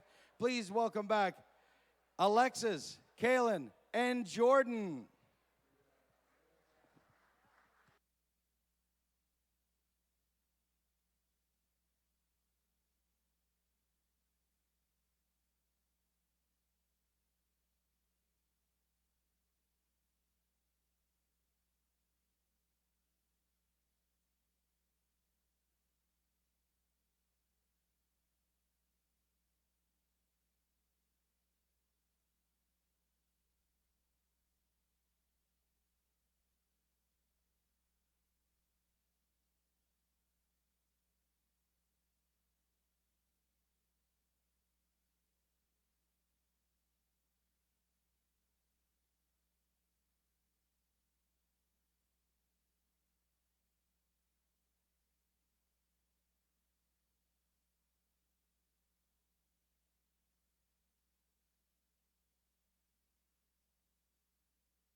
Well, ladies and gentlemen, let's hear it for them. Alexis, Jordan, and Kaylin.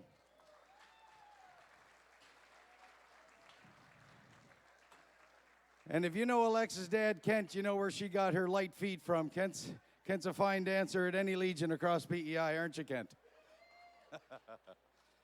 So we're going to set back up for the finals of the Taiwan On competition. Could all the competitors and the judges please make their way backstage? And as soon as we get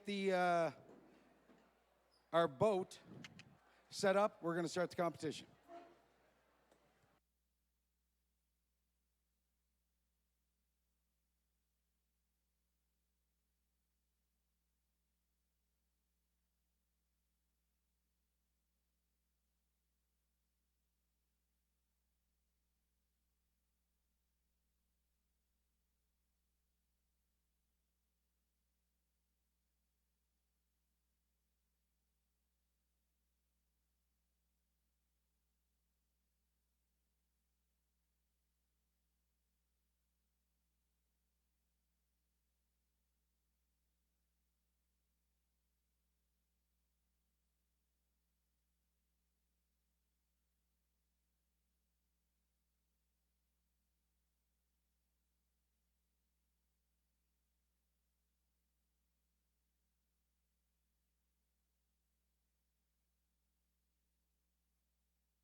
Well, ladies and gentlemen, we're back. We're going to get set. We just got a couple of things that we're tidying up here.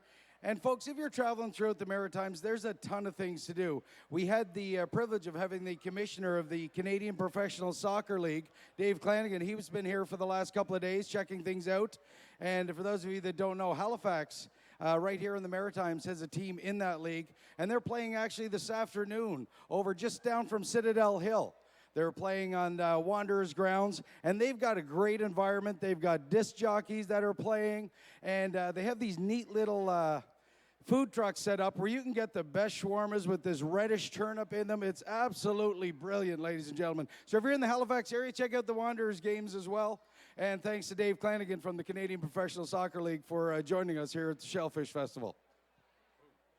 So, that PSA is out of the way. For those of you folks that weren't at the competition earlier, we had 20 individuals going head-to-head, and we've whittled it down to the top 4.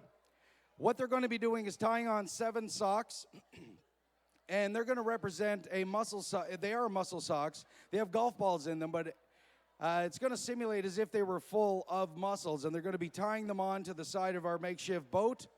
There is penalties, though, because we're trying to reenact as if it was in an actual situation on the sea. So their initial flat time and how fast they can tie on the 7 muscle socks and 2 buoys, they get penalties for incorrect spacing. So it's 5 seconds for each one that they want to be 14 inches apart.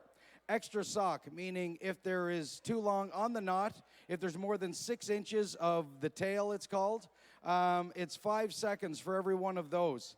And tightness, if the knots are loose, there's a 10-second penalty because that, if they're loose on the boat, then that could result in lost product in the water. And if they drop a sock, well, it's the same as if you're on the ocean. That's a major penalty. That's a 30-second time penalty.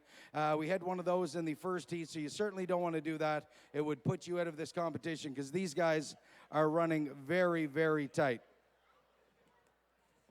So our first 2 competitors from Gulf Shore Mussel Farms, boat crew at Amalpec, 10 years in the industry. This is 3rd time in the competition. He placed 3rd in last year's competition with a combined time of 57:40. Give it up for Troy Ford.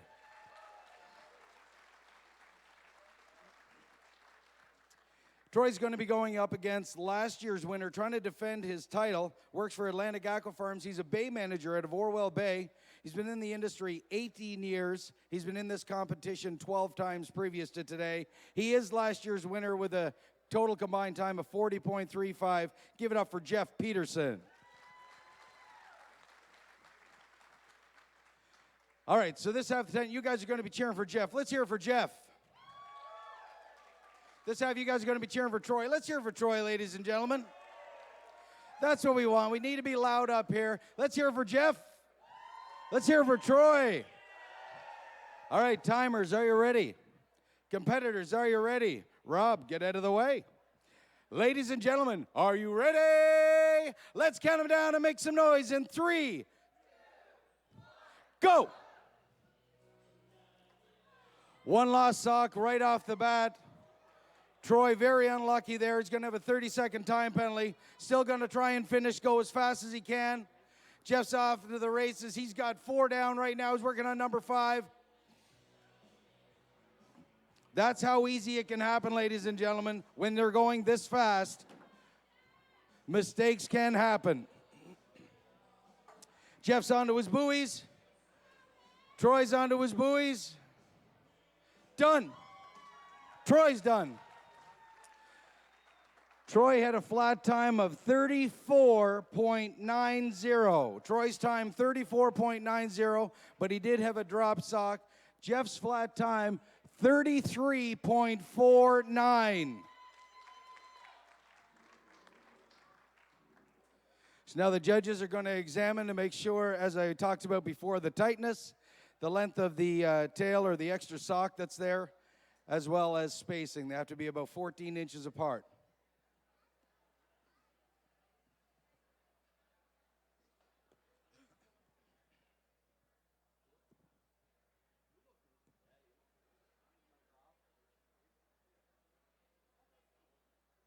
Pulling the first one out, wasn't it? Yeah, got fetched up and. That's a sickening feeling, right? Sickening feeling when you see that go. You can't stop it. Yeah, not much you can do.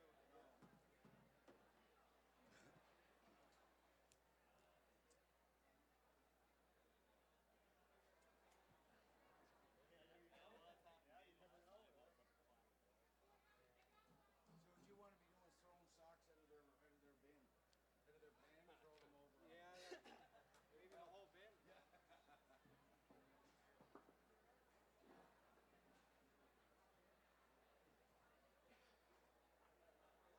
So a very good start by our first two competitors. Unfortunately for Troy, that's how quickly it can happen, and it's happened before in this competition in the Final Four, where these guys are going so fast that one sock gets fetched up in another one and accidentally goes over the side of our boat.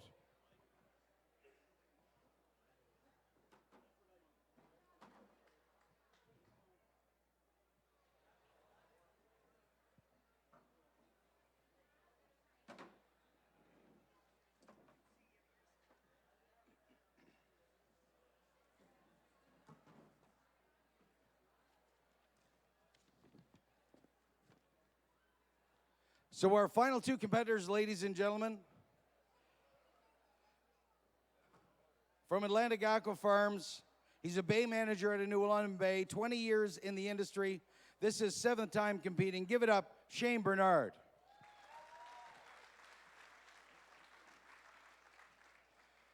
And from E&G Rogers Mussel Farms, he's a manager at a Malpeque Bay, 18 years in the industry. This is 11th time competing. Give it up for Andy Goody.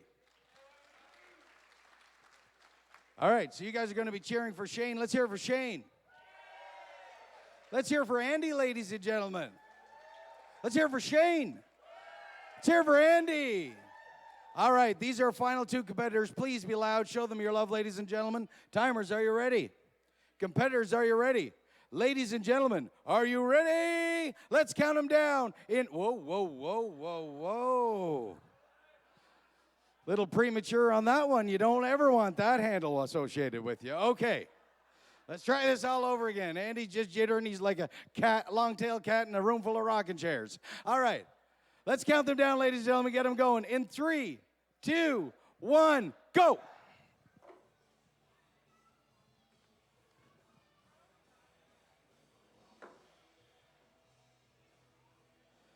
Boys are off to a fast start. Andy's got 3 down. Shane's got 3 down, working on number 4. Here comes Andy's 4th one. Come on, folks, we can't hear you up here. They're not going to be here long. Comes number 5 from Andy. Number 6 down from Shane. He's working on number 7 already. Here come the buoys. He got fetched up on that one. Shane's done. Andy is done. Andy had a time of 41.26. And Shane's time, 31.66. The fastest time. 37. Sorry, 37. Whoa, whoa, whoa. Bad eyes. Old man. Need bifocals. 37. Wow. What's 6 seconds among friends? Man, give him a lead.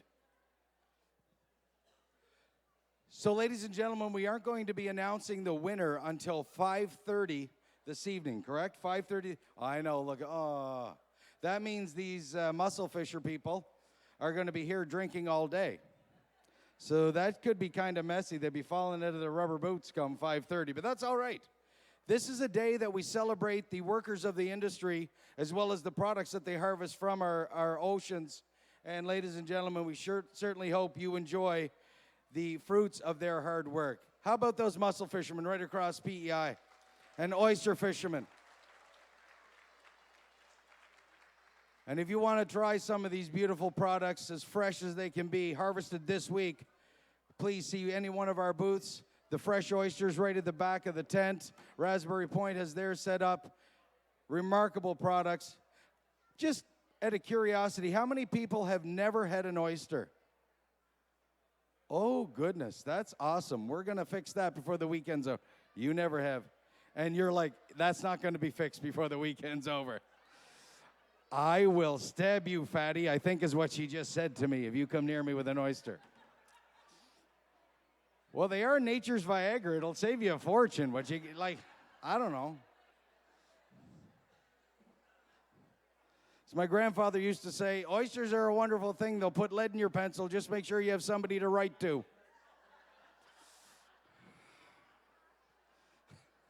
That's pretty sound advice, though, when you think about it.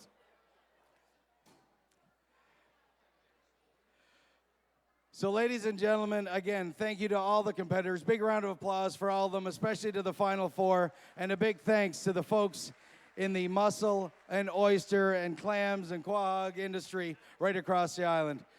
Right now, ladies and gentlemen, you can direct your attention to the back of the tent. We're going to be heading at the back, and in about 15 minutes' time, we're going to be getting going with the Garland Canada International Chef Challenge, where these fine folks, very talented folks, are competing for a chance to win $10,000. We'll be right back.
So we've got 6 chefs that made it to the finals. We'll tell you all about that, or the semifinal. We'll tell you all about the details in about 5-7 minutes or so. Rob and I are just lining ourselves up, but we need you guys to be really into this at this point. And I know you've did a great job with the wave, but what about the noise aspect? What are we doing? Let's try this. Can you tell me a little bit if you're alive this morning or not? 1, 2, 3. Oh, yeah. Rob, it's going to be an awesome show. They're ready. All right, folks, listen. We have a new judge.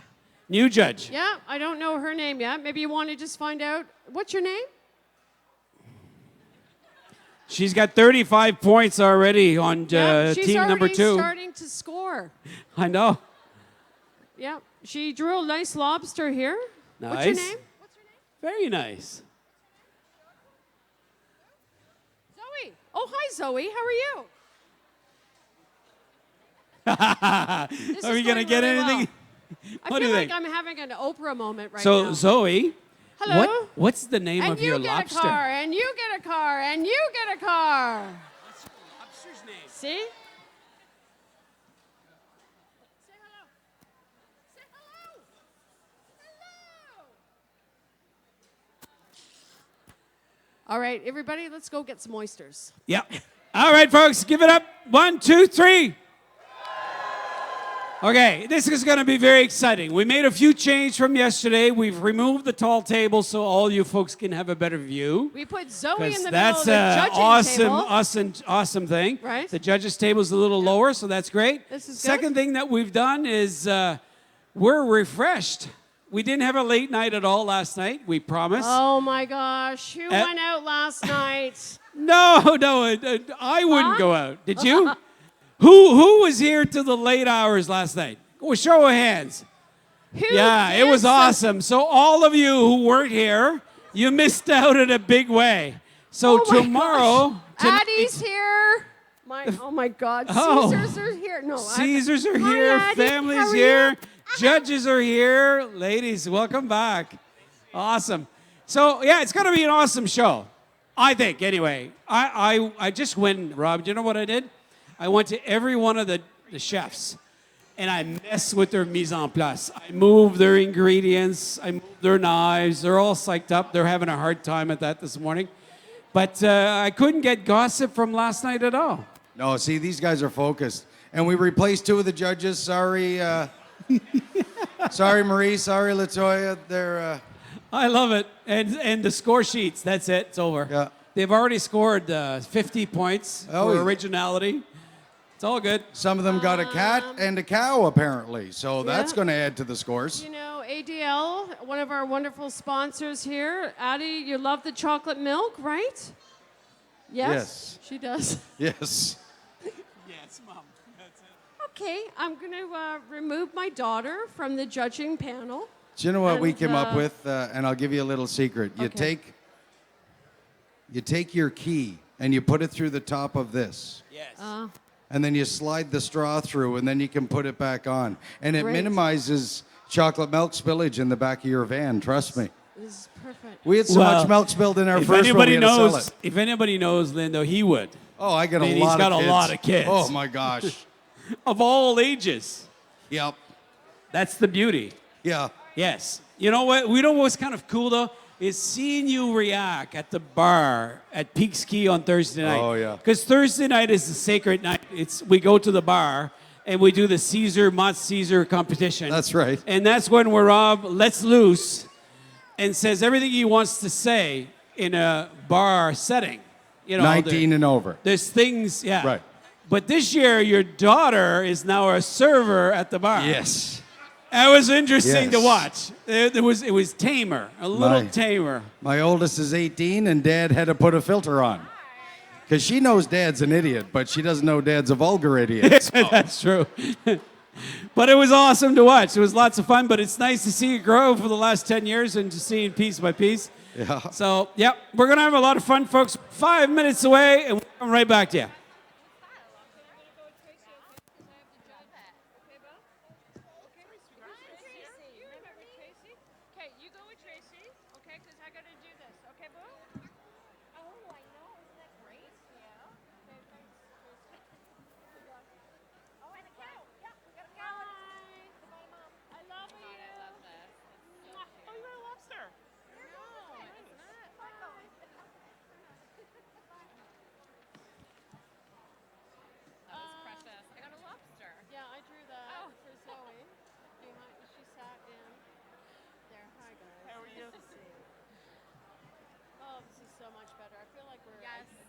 team now. Yeah. I felt a little. We were on the pedestal yesterday a little bit. Those weren't the most comfortable chairs either. So. That was. Shefflin, are you staying till tomorrow? Yes. Yeah. Yeah. When do you fly out? Tomorrow night. Hi. This is fine. Addie did a little pre-judging. Oh, you got some too? Zoe's there. I have some lobsters. Hello. on How mine. are you? Yeah, I'm good. How are you? Thank you for helping out with the competition. We appreciate it. All the behind. We should thank all our volunteers. Today we didn't really do that yesterday.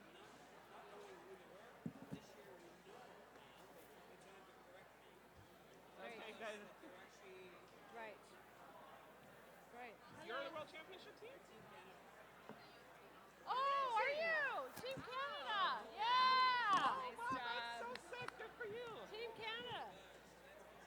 Nice. Oh, yeah, you got to introduce these guys. Oh, yeah. Yeah. Oh, man. Should take a I picture with didn't them know later. that. Yeah. Oh, hey, can you take a picture of the three of us? Yes, could you? That'd be great. Should I do my hair? How's my hair? It looks beautiful. You look great. I didn't put on no makeup today. I just did the hair and like my shaggy All bob. Hello. Can you airdrop that to me or whatever you do? Hello.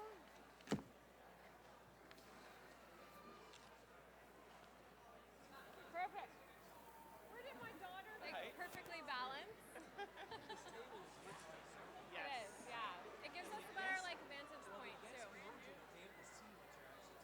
Yeah, yeah.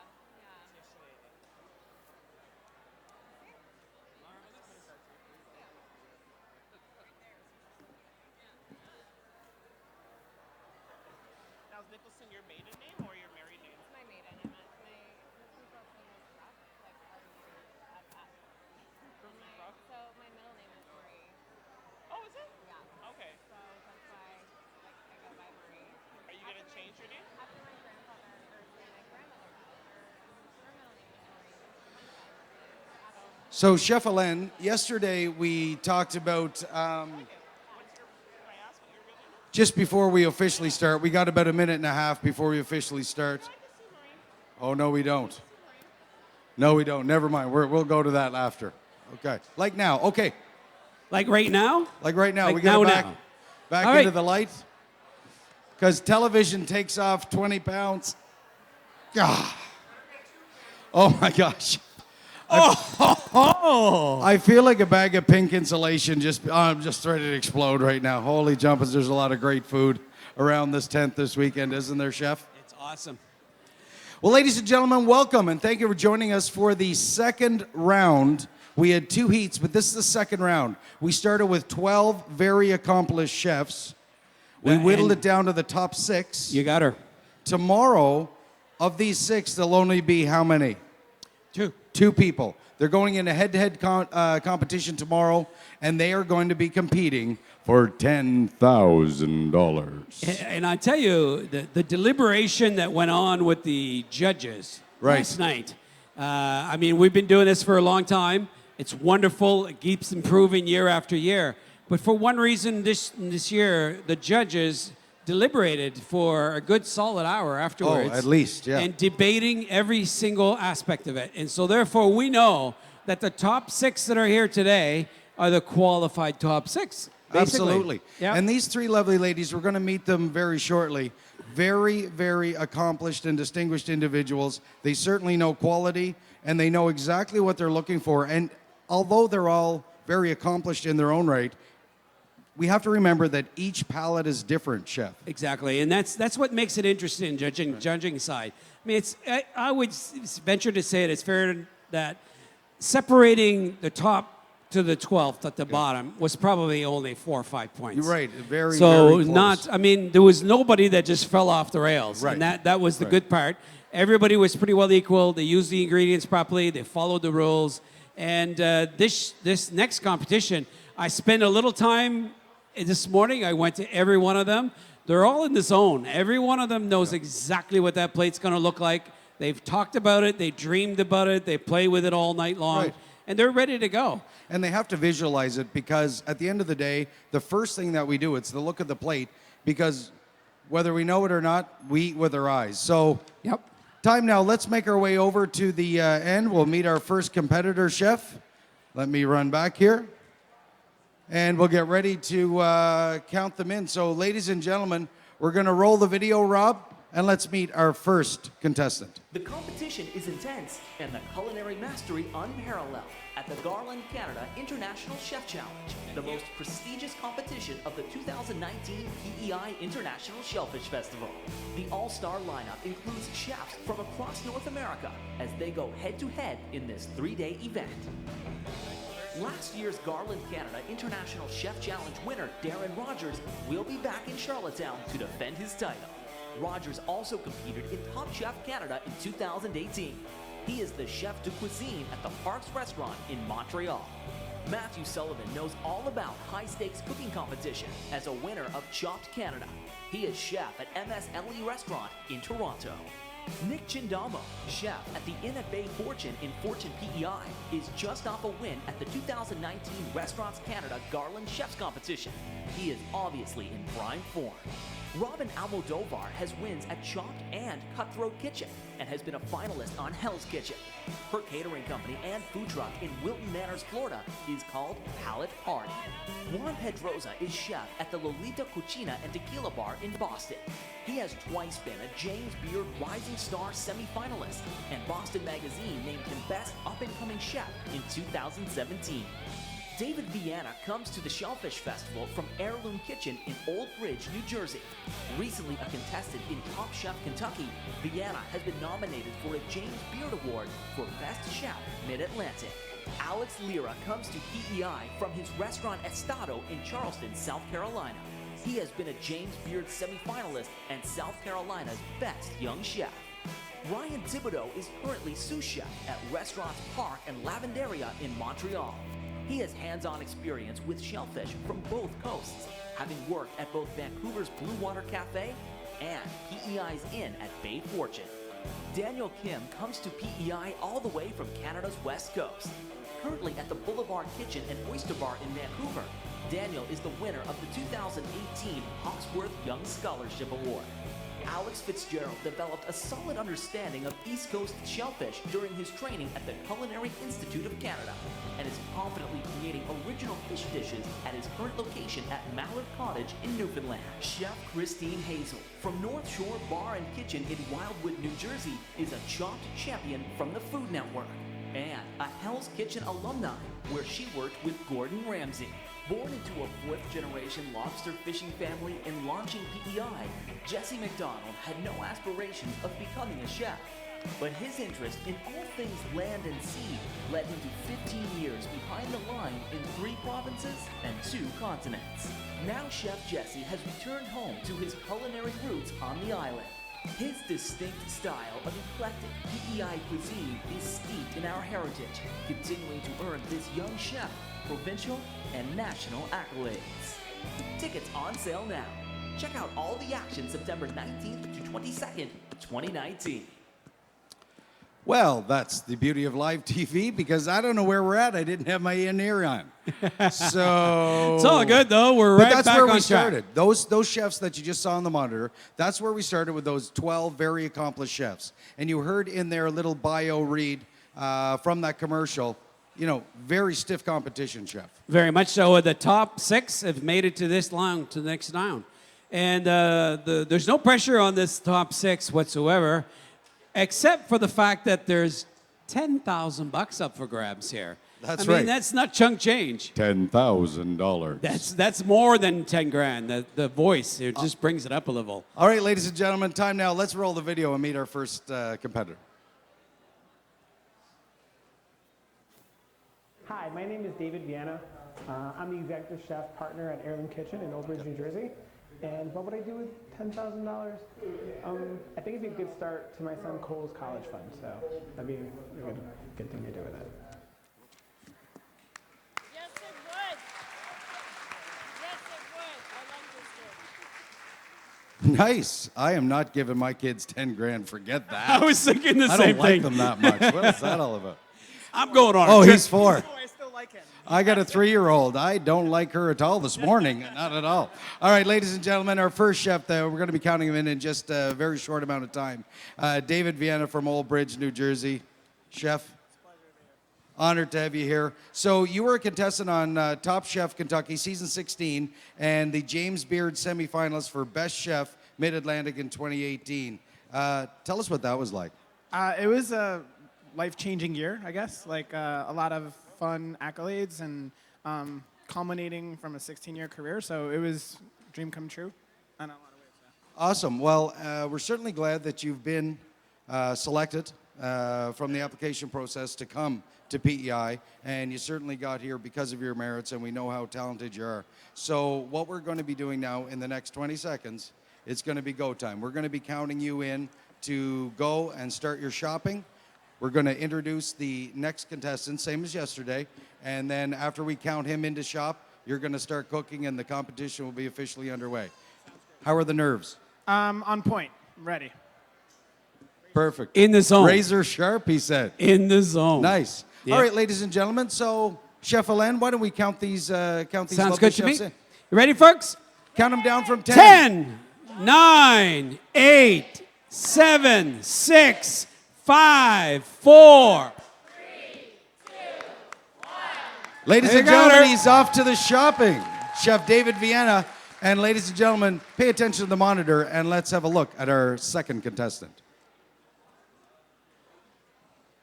My name is Darren Rogers. I'm the chef de cuisine at Park Restaurant in Montreal. If I win the $10,000 again, that would definitely buy a lot of tattoos and a big feast for me and my friends. There you go, honesty at its finest.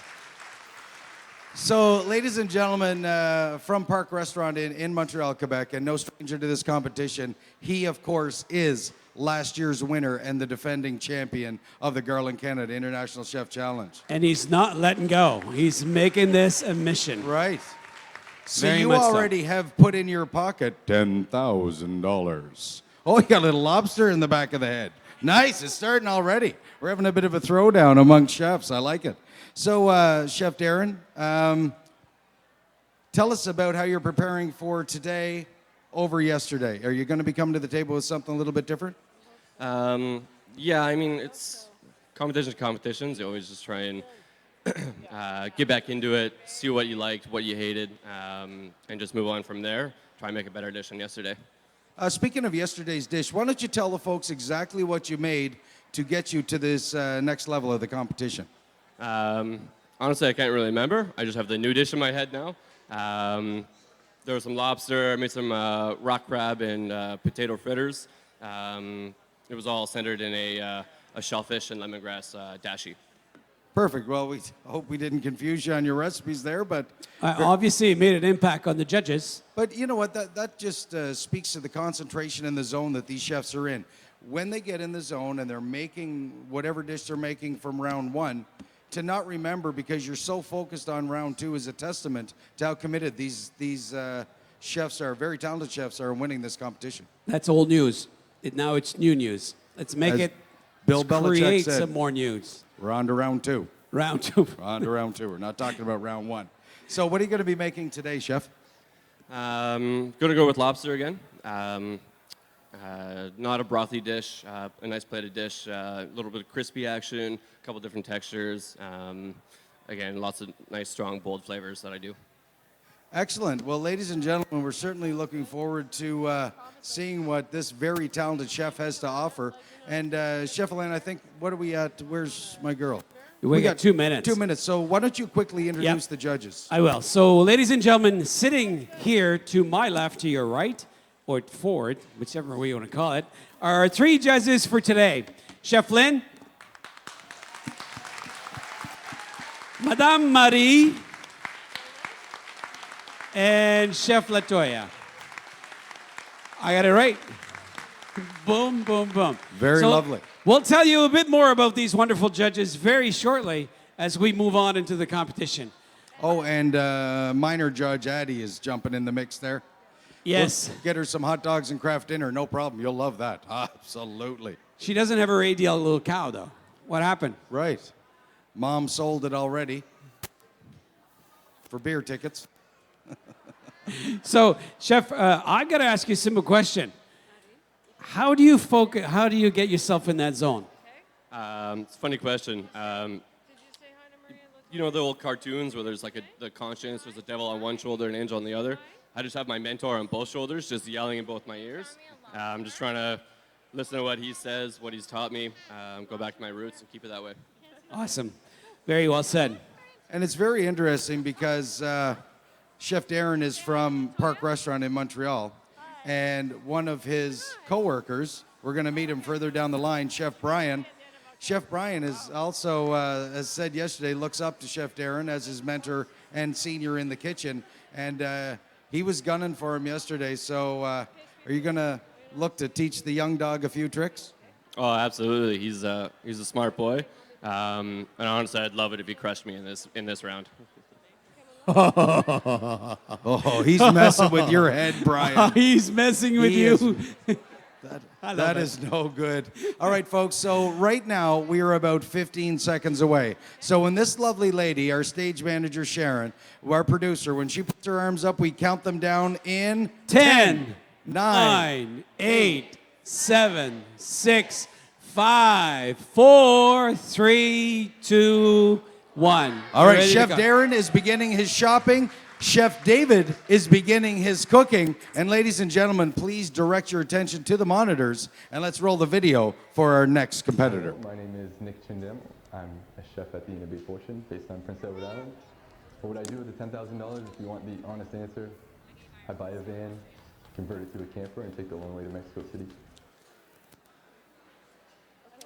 Well, ladies and gentlemen, there you have him, a quick little blurb on Chef Nick Chindamo. Welcome, Nick. Welcome back. Congratulations on making it through to the second round. How do you feel? Honored to be sharing a stage with these guys. Yeah, absolutely. There's a lot of talent, and certainly don't cut yourself short.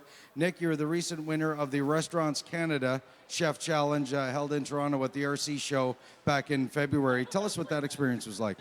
I came in as the underdog and just did my thing, stuck to my guns, and I came out on top, and happy about that. Changed my life. Yeah, absolutely. So you are from Ontario originally, correct? But you are working here on PEI. Why don't you tell the folks who weren't here yesterday where you're working right now and what you're doing? Well, right now I am the fish head at the Inn Bay Fortune. My chef de cuisine is sitting right in the front row, Chef Chris. Shout out Chef Chris. Yep. Okay, perfect. Welcome, Chef. How are you? Good, good. No added pressure whatsoever. No, that's right. Next, Chef Michael will be standing And behind in there the yelling at in the you. background, yeah. So tell us a little bit about now your on your Instagram feed, and we're going to talk about Instagram because poor Chef Brian doesn't have any followers. But you know what? I gave him shout-outs yesterday, and I even followed him last night. Nothing, not a follow back, so you suck. Yeah, that's right. So if you want some love, you got to give some back. So, but on your Instagram post, and I follow you because we became friends at the last competition, foraging is big with you. Why don't you tell the folks about that? Well, I grew up in Northern Ontario. I grew up in the woods pretty much, and my family used to take me out, and I used to look for stuff everywhere I went. And it's not like they were huge into foraging, but because they put me in those situations, I kind of developed that passion and just roll with it for a long time. And it's pretty neat what he does, Chef. You know, I think it's awesome, and added a little touch to the story a lot yesterday, won the heartstrings of the judges at the same time. That was brilliant. And you're doing a fantastic job, Chef. Tell us a little bit about the dish that got you to where you're at today. I'm kind of in the same position as Chef Darren here. I don't even remember what happened yesterday. Well, that makes two of us. Last night was a blur for me, too. Especially the fact that he slept on the couch.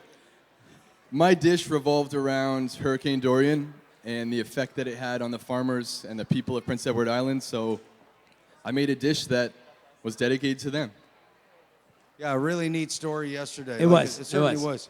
And you can tell the passion in these chefs, ladies and gentlemen, that they truly do love their craft and they cook from the heart in all they do. Because if it wasn't for the fishers and the farmers right across the country, we certainly wouldn't have these wonderful products that you have to be cooking with. So now, sustainability is big with you as well as reduction of waste. And that's huge in any kitchen. But tell us a little bit about your focus and especially where it went when you were in the competition in Toronto. Yeah, I try and use the entirety of every ingredient as much as I can with as little waste as possible.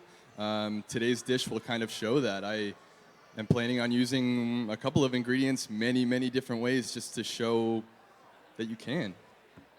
And ladies and gentlemen, that's something for you to be practicing at home. How many of us, just by a show of hands, how many of us, as soon as we start to grab a vegetable and we peel it and we discard the peels, how many does that? 1 minute. Oh, the rest of you use them all. Liars. I'm going to say that at least 90% of people discard the peelings and what we call waste. But it certainly isn't waste. And what we saw in Ontario, what Nick did was he took the peels, he seasoned them, he crisped them up, he roasted them off, and it was pretty neat. And you literally did use every ingredient that you started with. So 30. we look forward to seeing what you have to do here. I know that we're going to get an exciting dish. You have your entire plate not only menued out. 20 am I allowed seconds. to show it? No, you're not allowed to show it. Okay. So he's got his menu items listed out, plus how he's going to plate. So let's get ready to count 10, 9, 8, Time. 7, Hit the post. 5, 4, 3, 2, 1. Ladies Ready and to go, gentlemen, Chef? Chef Nick Chindamo has started his shopping. Chef Darren Rogers has started his cooking. And if you please direct your attention to the monitors, we will meet our next competitor. Hi, I'm Daniel Kim, and I work at Boulevard Kitchen and Oyster Bar. With the 10 grand, I'd probably take my family out for a small vacation trip, maybe go stage around the countries. 10 grand you're going to take your family. You don't have 4 children. Just one. Just one? Just one. Because I can't afford to take my family on a vacation on 10 grand. No, just the treats alone. You're Just out. the treats, snacks. How many pounds of goldfish crackers can one kid eat in a year? Like, there's a lot. All right, ladies and gentlemen, let's move our way to the front here and get right into the steam. Actually, let's come off to the side so we're not both boiling in this. Chef Daniel Kim, all the way from Vancouver, British Columbia. You work at Boulevard Kitchen and Oyster Bar. You also won the Hawksworth Young Chef Scholarship. Tell us a little bit about that. It was a very intense competition. It's you got to win the regional to get into the finals, which is located in different areas. Last year was in Toronto. So and then you compete against 8 different guys all across Canada, and you got to make a entree and a dessert as well. So. Oh, wow. So it's really dynamic. It's not just the main entree part of things. So are you born and bred in Vancouver, BC, or that's just where you hang your hat now? No, I was born and raised in Vancouver, yeah. Okay, perfect. So what type of restaurant is the Boulevard Kitchen and Oyster Bar? I would say like French, West Coast, something that inspires all the chefs. It's everything that you could think of, and we can make it. Oh, wow, that's really neat because you're seeing that more and more where restaurants are moving away from a traditional this is our set menu, and now restaurants are using, you'll see it on the menus, like the chef's creation, and they really let you folks show off your talents and your work. How much do you enjoy that as opposed to more of a set menu? It's more freedom, right? Like you get to be more creative with what you want to do, and it shows the identity of what kind of a chef you want to become in the future. So. And absolutely, and you talked about travel. In all seriousness, you talked about travel if you win the money. But travel is something that can really expose young chefs on different cultures, on different flavors, on how to not only like technique, not only in how to cook certain ingredients, but how to season them as well. Correct? Yes, that's true. Definitely putting yourself into a weird place and just learning the culture, right? Like. It's cool to see what else is around the world and just the bubble that you're always in, right? Right. So now for you, excellent dish yesterday. Do you remember the dish that you cooked yesterday? Yeah, I sure do, yeah. Okay, so why don't you tell the folks what you did yesterday, and then we'll transition that as to what you're going to be doing today. Sorry, what am I making? Yeah, so talk about yesterday's dish, and then we'll move into what you're doing differently today. So yesterday inspired me from coming all the way to Prince Edward Island. I wanted to make a chowder here. So I made a deconstructed chowder. It was a dill-based chowder. And yeah, there was a little bit of fried oysters. There was potato chips, and then just a little bit of sautéed vegetables, I would say. Yeah. Okay. 1 minute. A traditional chowder. So what are you making today? Today, being from Vancouver, inspired by all different cultures and different ethnicities around there. So today I'm going to go a little Thai. Go a little Thai. Excellent. I love that. And one of our chefs yesterday made a curry, not curry.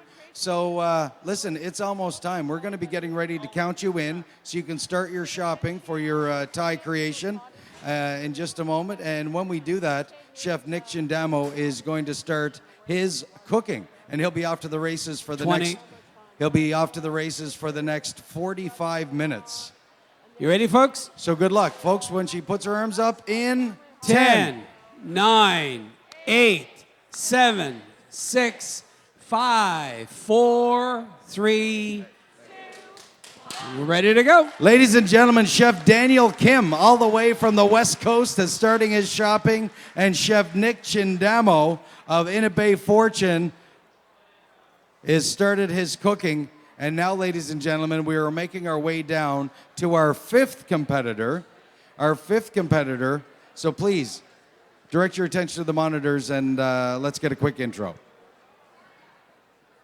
My name is Brian Thibodeau. I'm the sous chef of Park Restaurant in Montreal, Quebec. What would I do with the $10,000? I'd pack my bags and take my girlfriend to Disney World. Go to Disney World. I go to Disney World.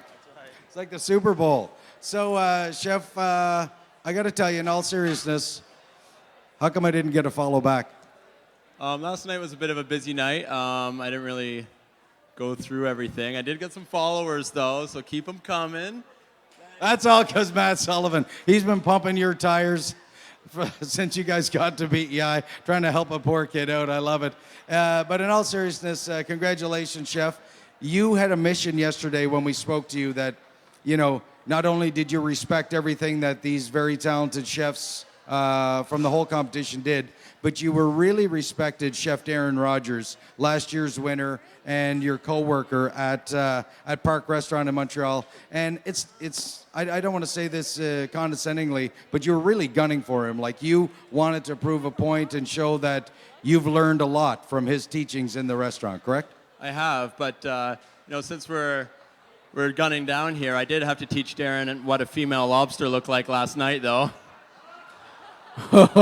Wow. That's, well, hey, we got a smile out of him. It took him off his game for a second there, for sure. I love trash talk, and this is great. I love it. So Darren doesn't know what a female is. Well, that's good. That's good that you helped him. Yikes. We got some bigger issues on this stage than that, I think. All right, so talk about your dish yesterday that got you to this point. Yeah, so yesterday I really wanted to make the lobster the focal point of my dish. So I did it a few different ways. I used the roe and a spätzle. I took all the tamale, made a nice gremolata on top, and also to cut through the acidity. The acidity to cut through all the fattiness and all the dairy I used as well. And I used the tail and the claw and everything. So I just want to make that the focal point of my dish. Just cook from my heart, what I'd like to eat, and in a nice plated dish, a little bit of carbohydrates on there as well. Just really trying to hit all the notes and hit all the balancing here, not trying to make it too acidic or just fatty or just like butter poached this and that. So yeah.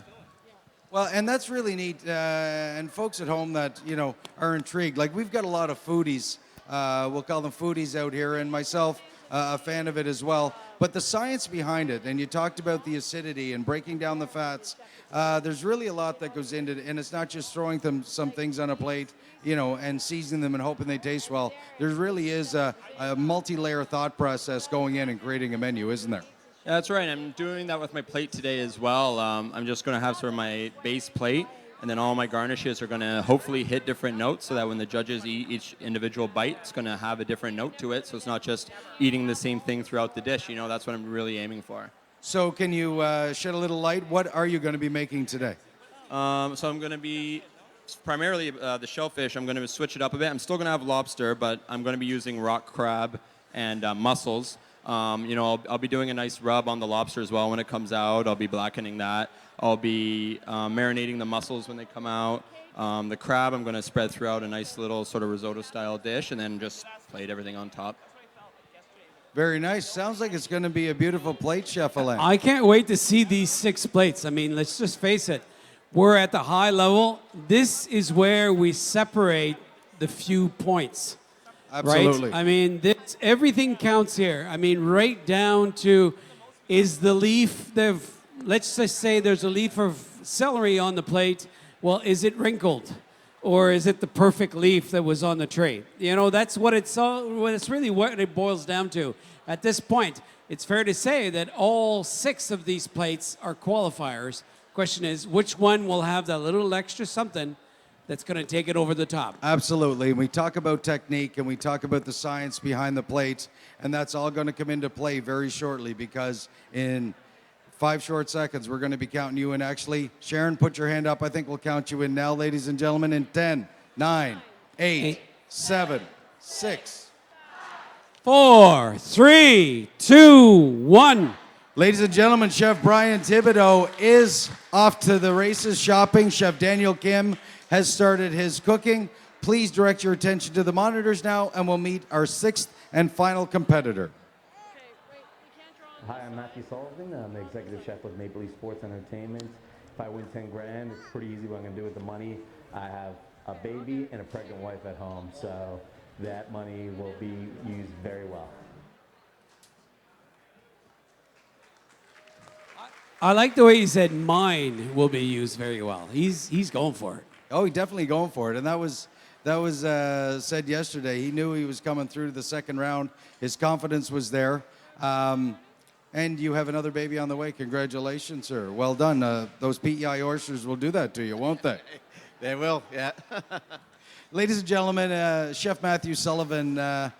Matthew, we met last year in February, this year actually, in the Restaurants Canada competition. And I was very impressed by, you know, not only your cooking.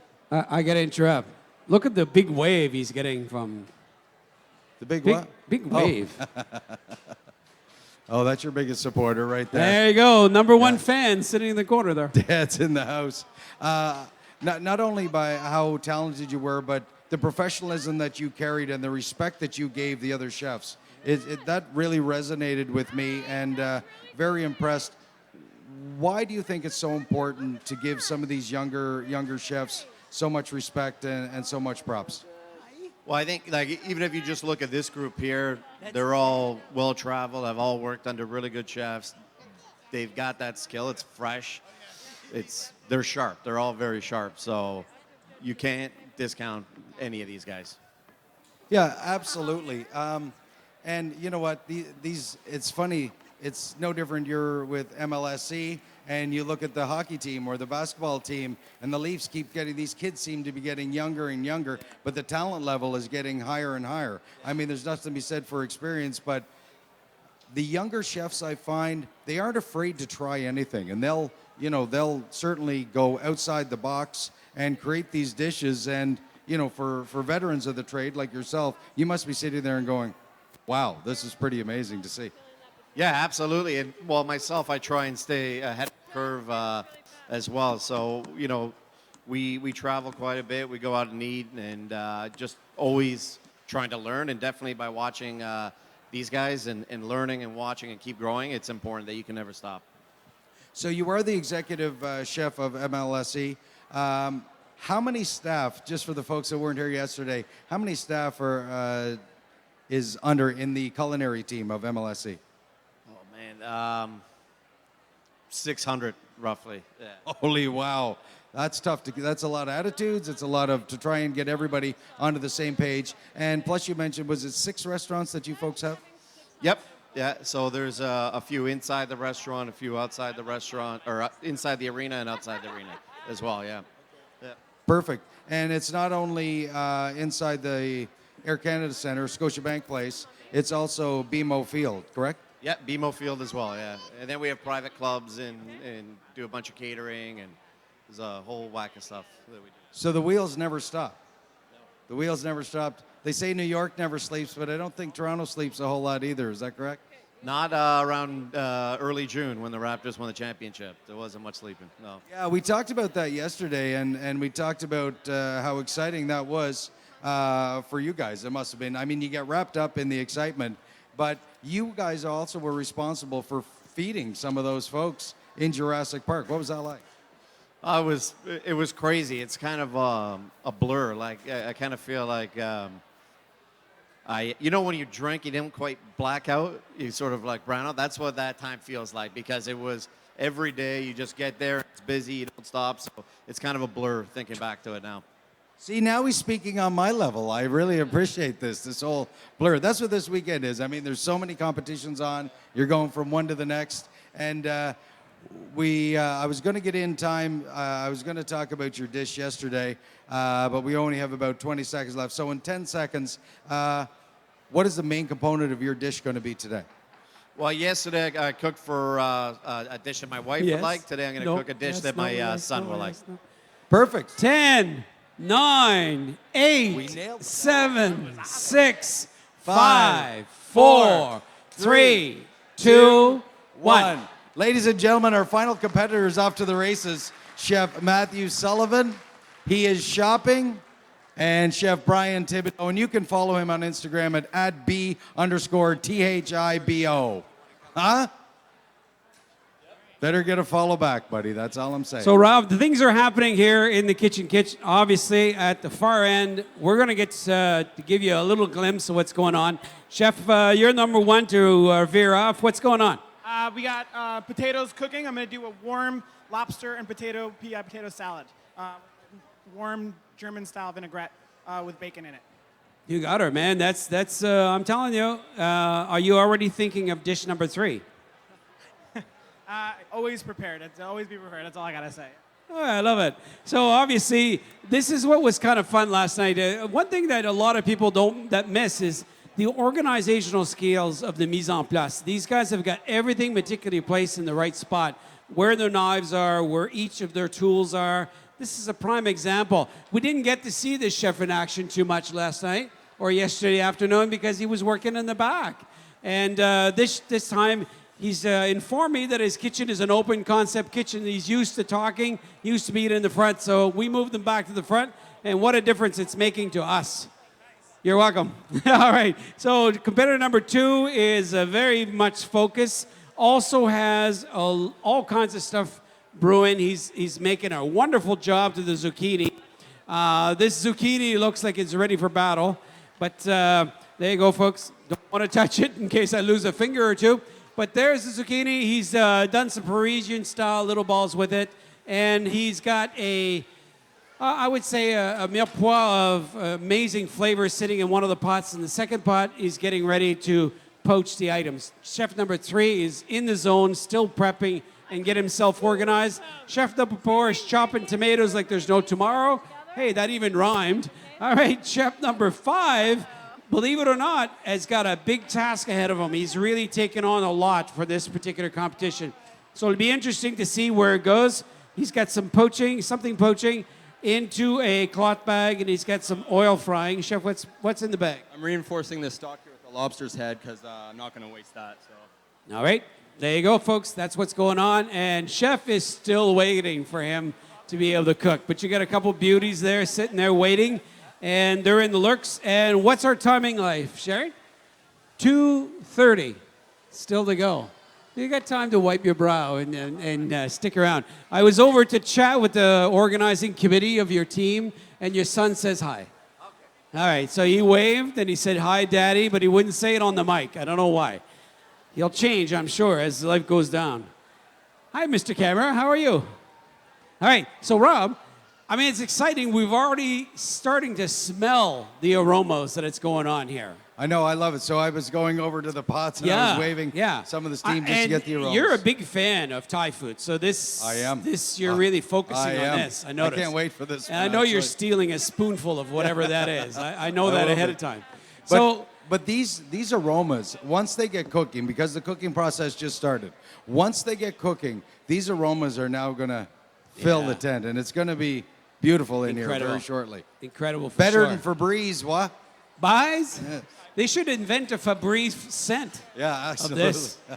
I'd use it more often. Capture a cooking pot. All right, ladies and gentlemen, I don't know, but we're only a minute away from getting the last person to cook. And once they're all cooking, then we're going to tell you a little bit about some stuff that we found out overnight of we might have missed yesterday. Pretty interesting. So I hope you're enjoying yourself. A little round of applause or maybe a little encouragement for all these chefs that are working very hard. I mean, let's face it. Without your involvement and your focus and your cheering them on, it really helps them to be able to take it to the next level. They feed off your energy, so why not? All right? So we'd love for you guys to be part of this. You fascinated by that pot? No, I'm looking at the watch. I'm trying to do backwards math in my head now. So we were about 30 seconds. It's tough, I know. It's very 30 tough. seconds to go. No, we're a lot less than that now. Oh, really? We're at 20, right? 20. All right, you ready, folks? Yeah. Folks, we're going to get ready to count in our final competitor, Chef Matthew Sullivan, in 10, 9, 8. A little more lively. 4, 3, 2, 1. And this 45 minutes is starting now. So all 6 competitors are off to the races. We're ready to go. That's the beauty. Let's talk to our judges very quickly. Judges, tell us a little bit about yourself, where you're from, little intro. You're live already. That's awesome. Go for it, Jeff. Hey, everybody. Chef Lynn here from Toronto. But you know what? I just moved to PEI. Does anybody have a spot for me to buy? I love it out here. You're moving over? Oh, like I say Love that it. every year I'm here, Alan. I know.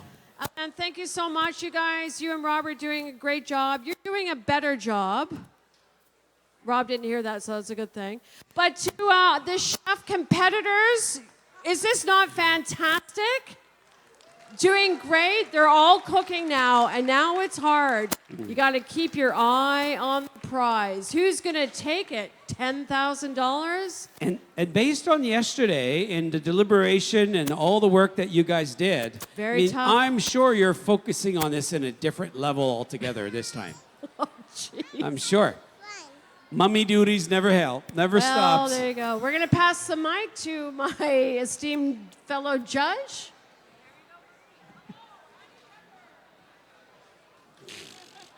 I love it. Madame Marie, Bonjour. ça va bien ce matin? Oui. Oui. I am so happy to be here. Thank you so much for having me. I'm a food critic and writer from Toronto. I love all things food, and I'm really happy to be here witnessing all these chefs and amazing talent. We had a really, really tough job yesterday, and I'm super excited to see what comes out of the kitchen today. It's going to be really, really tough. I've got a quick question for you. Is it what you expected? Because you came in here blind, not knowing what this was all about, and really never heard of this whole thing. And now you're in a tent in the middle of Prince Edward Island. And what is it like? It is amazing. I have such fond memories of PEI. I used to come here as a kid all the time, family road trips. And it's back here, it's great being back here as an adult and seeing how the island has changed, all the great seafood available, the potatoes, everything. And the people are just so heartwarming and amazing. So I love being here. It's better than what I expected. Oh, that's awesome. Very good for you, PEI. Chef, I saw a photo of you on the beach today. I did. I know there's a photo on Instagram. Check it out. It's under twist. Obviously, she's out there on the beach enjoying out of the big smoke of Toronto and enjoying this amazing PEI. Tell us all about it. It was amazing. So I got to go to the Atlantic for the first time in my entire life today. Nice. And yeah, it was amazing. Brackley Beach is like nothing I've seen before. This whole town, like Charlottetown, PEI, like I have to come back. like absolutely have to come back. Beautiful place here. So I'm really beyond elated, humbled, and excited to be part of this, sitting on the panel with these amazing women. The judging yesterday was extremely difficult, like 12 top-notch competitors yesterday, and really hard to bring it down to these 6, but definitely worthy 6, and looking forward to what they're going to bring us today. It's kind of nice to see that 3 judges are still speaking. Yes. After 12 plates of deliberation, that's an awesome thing. And that's the beauty, guys, is the beauty is I asked the judges a few questions today. And my question was, it's one thing to deliberate, but it's another thing to all come to a census at the end and all being on the same page. And I think I witnessed that very carefully. I was behind the curtain, but obviously we could hear what's going on. But that was what's going on last night. During the deliberation, whether one judge was adamant about certain things, the others were adamant about other things. So it just all made sense at the end. Everybody's here for the same goal. We've ripped the page out from yesterday. We're starting fresh today. So we got 6 brand new plates coming at you. And I hope you're hungry because they brought their A game. I mean, the focus is incredible. All right. So, ladies and gentlemen, we want to talk about all things PEI when we're talking about this festival. So, one of the things is ADL, and you'll see the signs, one of our major sponsors. I'm holding up some ADL butter right now. ADL stands for Amalgamated Dairies Limited, and since 1953, right here on Prince Edward Island, the dairy farmers have kind of got together and created this co-op environment where they have a multitude of products from, as Addie's drinking, the chocolate milk, to creams, ice cream, cheeses, beautiful butter. And every time you purchase an ADL product right here on Prince Edward Island, you are supporting 165 separate family-owned dairy farms right across the island. So it is fresh seafood season for 5-6 months right here on Prince Edward Island. So grab your cream, grab your milk, grab your ADL butter, and support those farmers, dairy farmers, right across Prince Edward Island. Thank you very much, and thanks for supporting all of our sponsors. Chef Alain, let's check in to see what we're cooking with. Awesome. Before we do that, I need one big round of applause. Just cheer as hard as you can, and I'll explain to you why in a second. 1, 2, 3. Now, I think this group deserves better than that. One more time. 1, 2, 3. All right, so yesterday I made a big mea culpa. I made a mistake. And a mistake is only being able to admit the fact that you made a mistake. And I want to do it in a big way. So in the back of the table, you've noticed these young chefs in the back. All right? So yesterday, I called them culinary students from the Holland College Institute. And guess what? That's not true. And I got corrected this morning, and rightfully so, and I'm glad they took the time to do so. I want to introduce to you the back panel and the working hard behind every single one of those chefs is the Culinary Youth Team Canada, competing in the 2020 Culinary Olympics in Stuttgart, Germany. I mean, let's face it, give them a big round. Stand ovation. I think it's worth it, ladies and gentlemen. Those are the chefs of the future, and congratulations for helping out.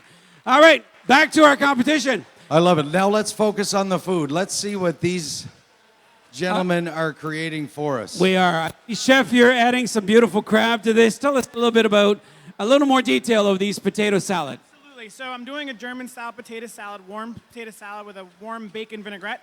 And right here, right now, I have a garnish. I'm trying to get like a home fry, crisp, kind of crisp to put on top of my dish. So it's like I'm trying to get good color and good caramelization on these potatoes so that I can put a little piece of that on top of our warm potato salad. Incredible. That's going to be exciting. There's no question about it. Competitor number 2 has got some beautiful Parisian potatoes done up on this side, and he's got a mirepoix of... there's some leek, there's some green onions in there, there's lots of flavors. Chef, tell us a little bit about what's going on your table at this point. I'll come to you. Chopping up some lobster, getting ready. Chef, is it going in well? It's going okay, you know. Got my potatoes done. They're good. My broth has a good flavor.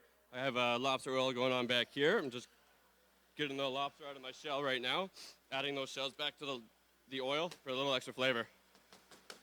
Awesome, Chef. Well, won't bother you any more than that, but that's what's happening. Beautiful flavors and smells happening in the front pot. The back pot is all about lobster, and we got some beautiful Prince Edward Island potatoes on the go as well. So that's competitor number 2 getting lined up and ready for what's going on. It's nice to see the judges off their chair coming over and really adding a little more pressure to every these competitors. Competitor number 3, you're in the zone. You got some lobster bodies simmering in butter, and you've got some amazing carrots that are simmering in butter as well. And shucking some oysters. His lobster is already shucked, cleaned, and ready for his plates. A very meticulously well cut. It looks beautiful. They're not ready for your plate yet. What's going to happen to them, Chef? I can't tell you, but this is a dish based on connection. It's really true to my soul and my heart, and that's why I'm cooking it. So I love it. So I will not disclose any information, but there is lobster, right? And there is carrots. All right, and there's oysters. It's pretty obvious. All right, team number 4. Chef, we've got some amazing smells happening here. You've got some clams on the go. And what else have you got? Lobsters in there. I'm going to throw some rockfish in there. Rock crab in there, and then also the lobster shells.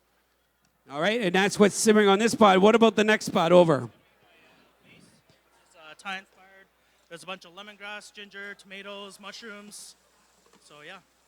Very much Thai-inspired adventure. Chef, rice? Wild rice that's been crisped up and ready to go. He's got all kinds of vegetables. And if you could focus over here, you got the plate. We already know exactly. This is the chef loves to organize his plate, loves to make sure that he doesn't miss any steps whatsoever. So he's got step-by-step all ready to go on his plate. So competitor number 5 has got, he had a little encounter with something because he's got a little black puppet on. So might have been from last night. All right, I'm not too worried then. So what's going on, Chef, in the 2 pots at this point? This is my risotto base. I got some garlic, some onions going on here. And then I have obviously my stock. I'm going to get my arborio rice cooking real soon. Obviously try not to get any color on this, but I got to get it fully tender. And I'm pulling on my oysters to make sure I get all the beards out of them because that's unpleasant. So, yeah, did I say oysters? Mussels. These are mussels. Especially if they got a beard. That's just lobster heads to reinforce my stock that we got from the pantry to make sure it really gets a nice shellfish flavor going on in there. All right, there you go, folks. That's direct from the source. That's what's happening in number 5. In number 6, he's got some notes. Obviously, he stayed at the Rods last night. It doesn't say the room number, but he stayed at the Rods. Oh, sorry, I didn't mean to touch your paper, Chef.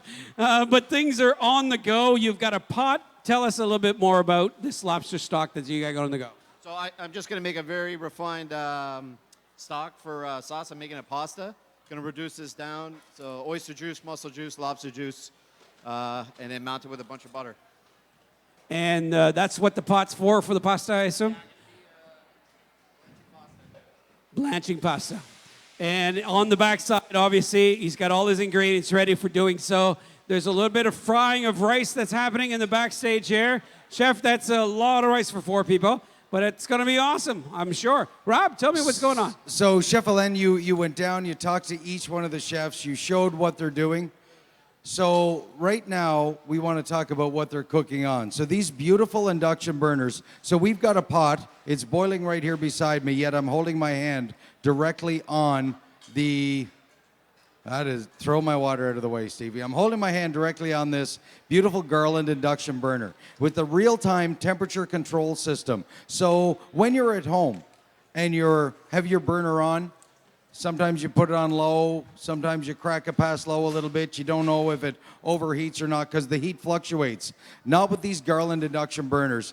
These are the cream of the crop when it comes to induction burners. You can literally put a piece of paper towel underneath this pot and it would still boil. Beautiful, beautiful. The technology that goes into these induction systems is incredible. But also, it's the technology that goes into the pots that creates that heating effect. It's very important with the pad that's beneath these pots, and that comes from the pot manufacturer right here on Prince Edward Island, Meyer. And ladies and gentlemen, if you direct your attention to the monitors, we'll hear from Chef Michael Smith and the great things that the folks at Meyer are doing.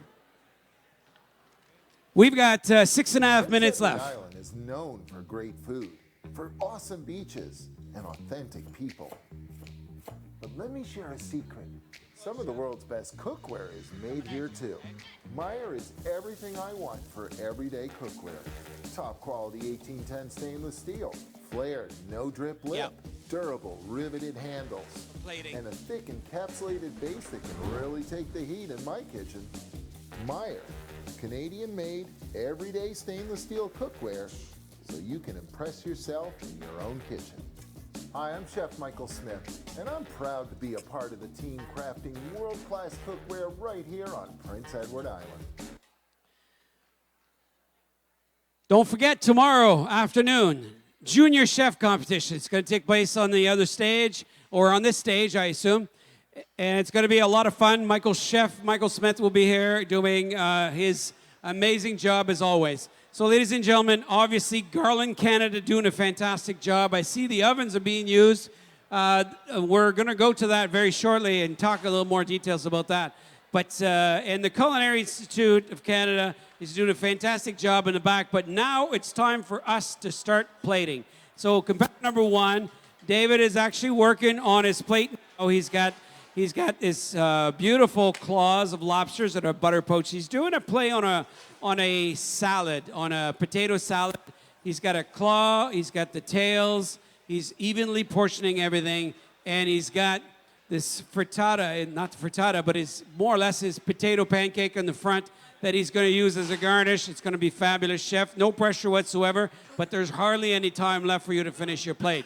All right, get your crap together. Give it up for chef number 1 at this point, working very hard and making sure that we have the best plate possible.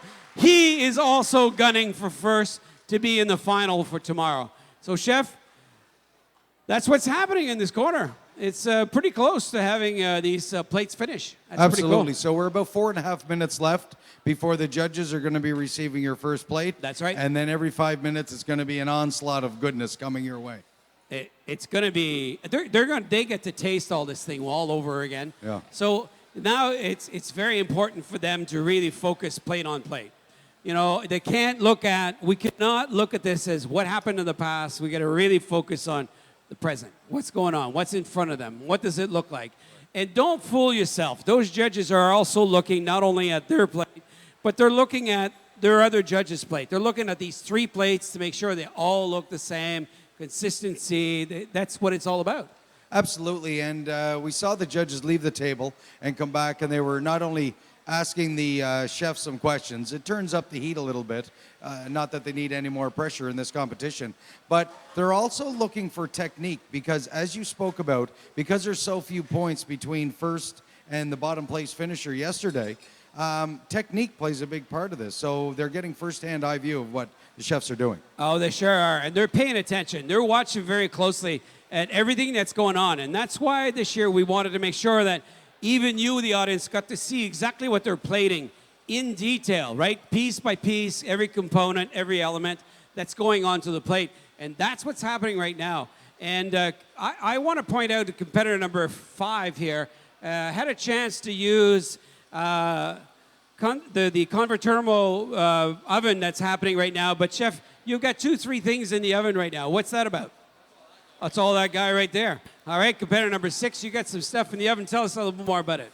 Yeah, so I'm basically using the oven like an immersion circulator, so it's on steam at a low temp, so I can cook the lobsters and mussels. They'll still be delicate, and then I'm going to do some 63-degree eggs in there as well. And you're working on your gnocchis, and you're doing a fantastic job with the new gnocchi, and the pasta's well on the way. Everything is good on competitor number 6. And how close are we, Rob, to plating the finish and coming to? 2 minutes, 30 seconds. All right, so I got time here to check this out. And I'm intrigued by the smells that's happening back here. We've got emulsifier happening into a small container. It's turning bright red with some heavy oil, very hot. Chef, what are you doing? This is a lobster roe vinaigrette. Like I said, I'm using all of the lobster today. I can't let that beautiful flavor and color go to waste, so yeah. I love it. What's on top of the lobster? My blackening spice, so I just have a little bit of togarashi. I was able to snag some from Darian before he took it all. And then I put a little paprika on there and some a little extra spices. It's a secret recipe that I make. Secret recipe that I'm making up on the fly. I So have we're no under- doubt there's a lot of those happening right now. Absolutely. So we're under 2 minutes. So if you want to head down, Stevie's down there. Chef David is doing his plating. So it looks like that crispy potato worked for you, Chef. Yeah, thank God. I did a little Hail Mary like Fredo does in Godfather right before I put it in the pan. That's how it works, yeah. And of course, those beautiful PEI potatoes, that's probably why it succeeded. I mean, I went to the farm yesterday, and the passion of the farmers, it was just such a beautiful product. And I think you made a convert out of me for PEI potatoes for life. Like, 1 minute. 1 minute. So converted for life. We like that. That's why we do this. So obviously, this lobster looks cooked to perfection. You got the tail porking out. You've got the claws sitting there. And you're adding last-minute components right to the wire here. Love that celery, right? That's what you use. 40 And seconds. Obviously, that celery must be in something because it looks like it's got flavor as well. And jalapeno peppers have been slowly pickling, right? All right, so what's in your pickle mix? Well, he's got 20 it's a butter seconds. pickled mix. So it's butter pickled jalapeno. Sugar, turmeric, star anise.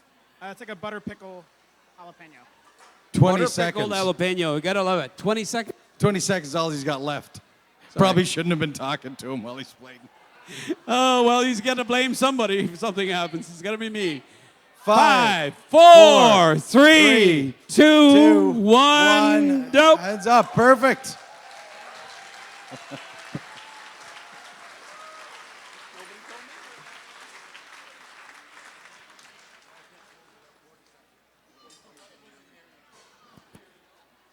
Oh, that's the beauty of live television right there. Sometimes you can't hear all the time. All right, but you know what? Beautiful plates. We're ready to go. The judges are ready to go. They're excited. They're waiting for this plate to arrive. And Chef will describe in detail what he did.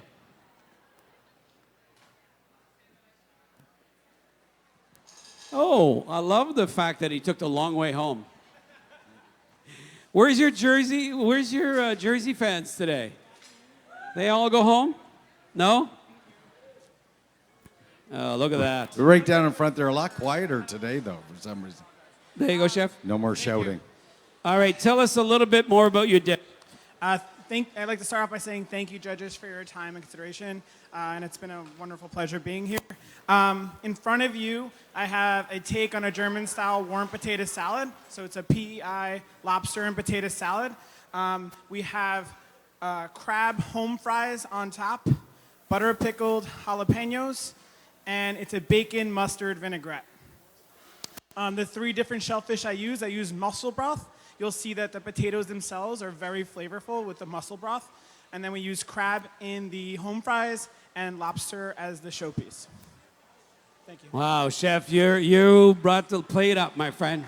The bar is set already on competitor number 1. Wow. You gotta love it, Rob. I mean, you know, we said that today everybody was bringing their A game. Not that they weren't strong yesterday. Everybody was really, really focused and doing a great job. But here we are. I think the folks at Heirloom Kitchen are very fortunate to have Chef David. Very talented, and very calm. He was down to the last seconds in plating and still answering your questions. He executed his plate very beautifully. So that's right. Very well done by him. And I apologize to Chef because of that. But you know what? This is what makes for great television. That's what's and happening. It is a competition. They're going for It is. $10,000. So They are. And a little it's, bit of heat is competitor okay. number 2 is defending his championship from last year. At this point, all in. There's nothing being spared. So potatoes and zucchini balls are actually being placed in the middle of his plate. And we'll tell you all about this dish as we go forward. But it's amazing to see that the chef has taken a total different approach than yesterday. His dish looks completely different. And it'll be interesting to see what the judges' reactions are. He's got some lobster in the back. There's a couple more elements there. asking for time to his sous chef constantly, which is great. And competitor number 3 is slowly getting prepared of these beautiful little wrap. Wow, I can't wait to find out what those details are. They almost But- look like a little, and they had them wrapped in plastic, so it's almost like he made a little sausage. Yeah. Is what it looked like. Yeah, It's yeah, pretty it neat. does. It'll be interesting. And of course, the judges are now eating away every single element of this plate, eating with their eyes first, and of course, looks and presentation. So this is what the judges are judging on right now, so everybody's aware of it. So they're basically judging on presentation is worth 15 points, taste 35. So for a total of 50, and there's criteria for each and every one of those. And I'll tell you all about them in a few minutes.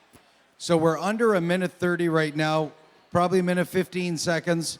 Not probably, she scolded me. She told me it's a minute 15. So down to about a minute and 10 seconds left. Chef Darren Rogers is finishing his plate, seeing if he can move on to the final and defend his title. For $10,000. I'm telling you, we started this competition with 12 amazing chefs internationally from Canada to the U.S. on a small island of Prince Edward Island, Charlottetown.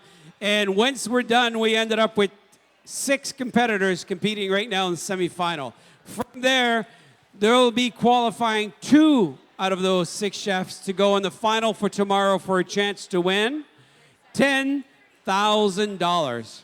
It's going to be amazing. We got 40 seconds. 20 seconds to go. Well, that was a quick 20 drop. Yeah, All right, it we're was. at 20 seconds. So, folks, get ready. We're getting ready to count him down, and he'll be finished in 10, 9, 8, 7, 6, 5, 4, 3, 2, 1. That's it. Woo! Lot of pressure. Look at those plates. Stevie, if you can zoom in on those, look at those plates. Beautiful. He's going to be taking them over to the All right, Chef, we'll judges take you to stand. the judges and make it work. So that means Chef Nick has 5 minutes left, under 5 minutes.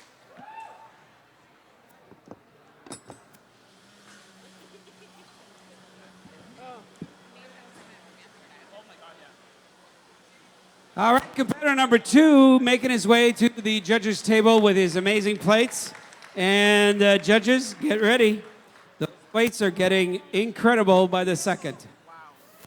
All right, Chef, tell us a little bit more about the plate, the inspiration, and feel free to give us as much details as you can. Absolutely. My own constructive criticism on yesterday's is I didn't quite highlight the lobster well enough. So I hope this one brings it a little forward. Starting from the bottom up, we have a ginger scallion sauce that's been thickened with the lobster roe, giving that beautiful color. On top of that is a lobster oil from all the shells as well. And then we're going to go into a red pepper jam that I finished with the rock crab. The PEI potatoes and zucchini that have been salted and glazed in a tarragon butter. On top of that, a crusted lobster tail and claw. It's been crusted in a herb panko, little flour and cornstarch, finished with a oyster and goat cheese spuma right in the middle. You got to be proud, Chef. This is gorgeous plating. Give it up for Chef competitor number 2. All right, so judges, I envy you. This is going to be awesome. 2 plates in, and both of them look amazing. But 3 now, minutes. 3 minutes to go before we have our final plating of competitor number 3. So competitor number 3 is extremely in the zone right now. He knows exactly what the final plating is going to look like. I can't wait to hear more details about the roll. Don't want to disturb him too much right now. But the flavor and the smell that's coming out of this plate is amazing. It's very clean and well prepared. While the judges are deliberating on plate number 2, they're checking each other out and they're smelling all the details. On competitor number 4, he's also getting ready to do his plating. He's got his plates in the front, getting lined up. Competitor number 5 is working on his microgreens, picking up the best that he can get, of course. And competitor number 6 is working on his muscles. And of course, his gnocchis are just about ready to go in. Say, the what, Chef? Cavatelli. Sorry, Chef. I saw the gnocchi folder, and I apologize. And I'm sure it's going to be awesome no matter what. 2 minutes. Yeah, should be good. 2 minutes to go. Pasta. Comment. It's very... Big T word. All right, ladies and gentlemen. Different style plating happening on competitor number 4. He's got his rings out. He's got double rings. He's got a first ring for his rice, second ring for the rest of his plate. It'd be interesting. Competitor number 3 is now at the final stage of his plating. Every single dot counts. Every single part of this is going to have an amazing flavor, I'm sure. Beautiful plates. Judges, how are we doing so far? Excellent. Excellent, fantastic. Very good. Very good. All right, they're not telling me more than that. That's about all I'm going to get probably 1 out of minute. them till this is 1 over. minute. But there is 6 gorgeous plates coming at them.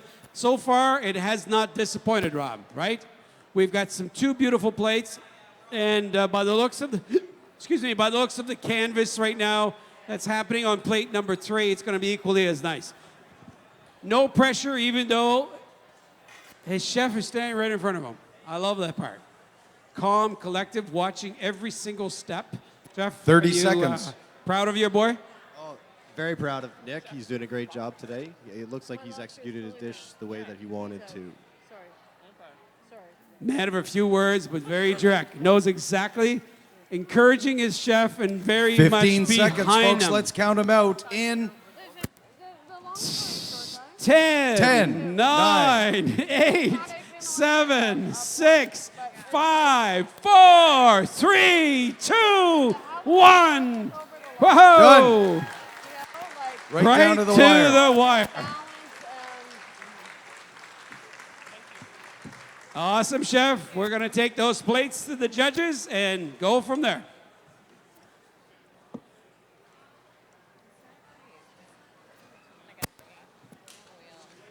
There we go. Ladies, you're still hungry. So that's good. So many innovative, really Very much challenging, right? big flavors. There you go, chef. Right. Okay, Nick. Wow, that looks awesome. Beautiful. The only thing is missing is maybe a little mache, but I think it's perfect as is. Beautiful. That's really beautiful. really nice. We're gonna go a little spin around here. You wanna go spin around, Steve? There you go. Look at that. Isn't that lovely?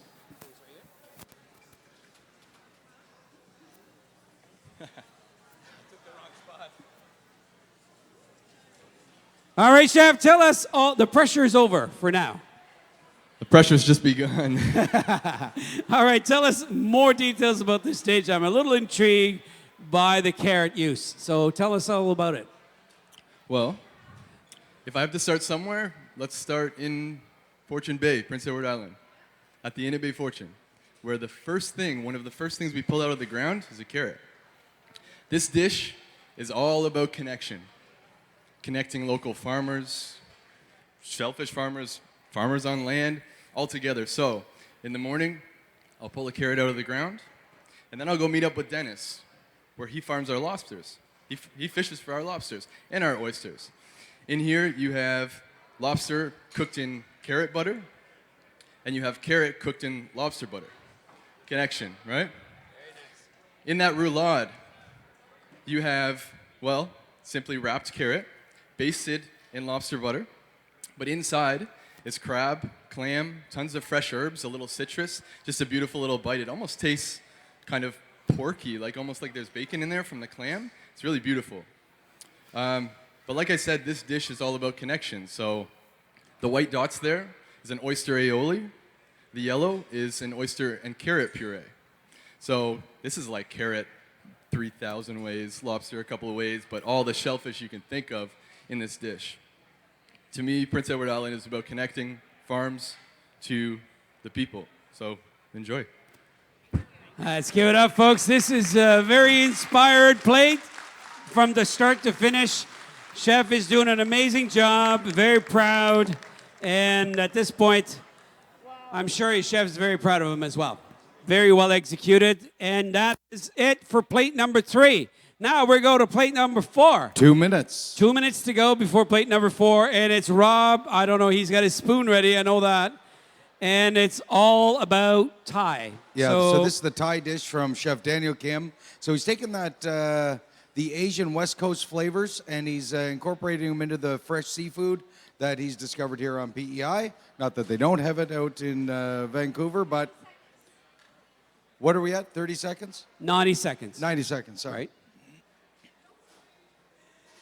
Oh, at least this is what we know from the real people here. Sharon, we okay?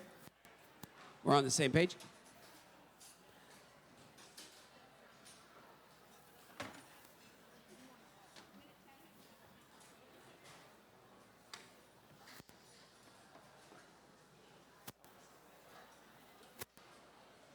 One minute to go. 1 minute before next plating. Interesting plating, of course, different style. The use of the double rings, which is kind of nice, so that the sauce doesn't incorporate into the total dish. And of course, the chef now is cleaning up his plate and putting all the final touches on it. It's time to spare. He's completely finished of his plate. Now he's just making sure the final touches are there. But plated, all done. He's at 30 seconds. Not completed finish, I think. He's got still a few touches up his sleeve. Yep, there we go. Some beautiful flavor added to the top there, you could tell. Little drizzle. 20 seconds to go. You ready, folks? We're ready to count the chef down. In 2, 10, 8, 7, 6, 5, 4. Did I? 1.5, because I missed 9, I guess. I was just trying to see if you guys were paying attention. How the hell do you go from 10 to 8? Can I have a Caesar, please? I think I need one. Wow.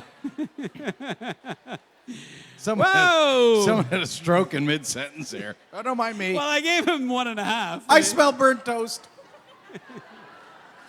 Man down. Woo, all right, that's okay. So, competitor number 4 is going to start bringing his plate to the judges at this Daniel point. Kim. Can't wait to hear the details of this.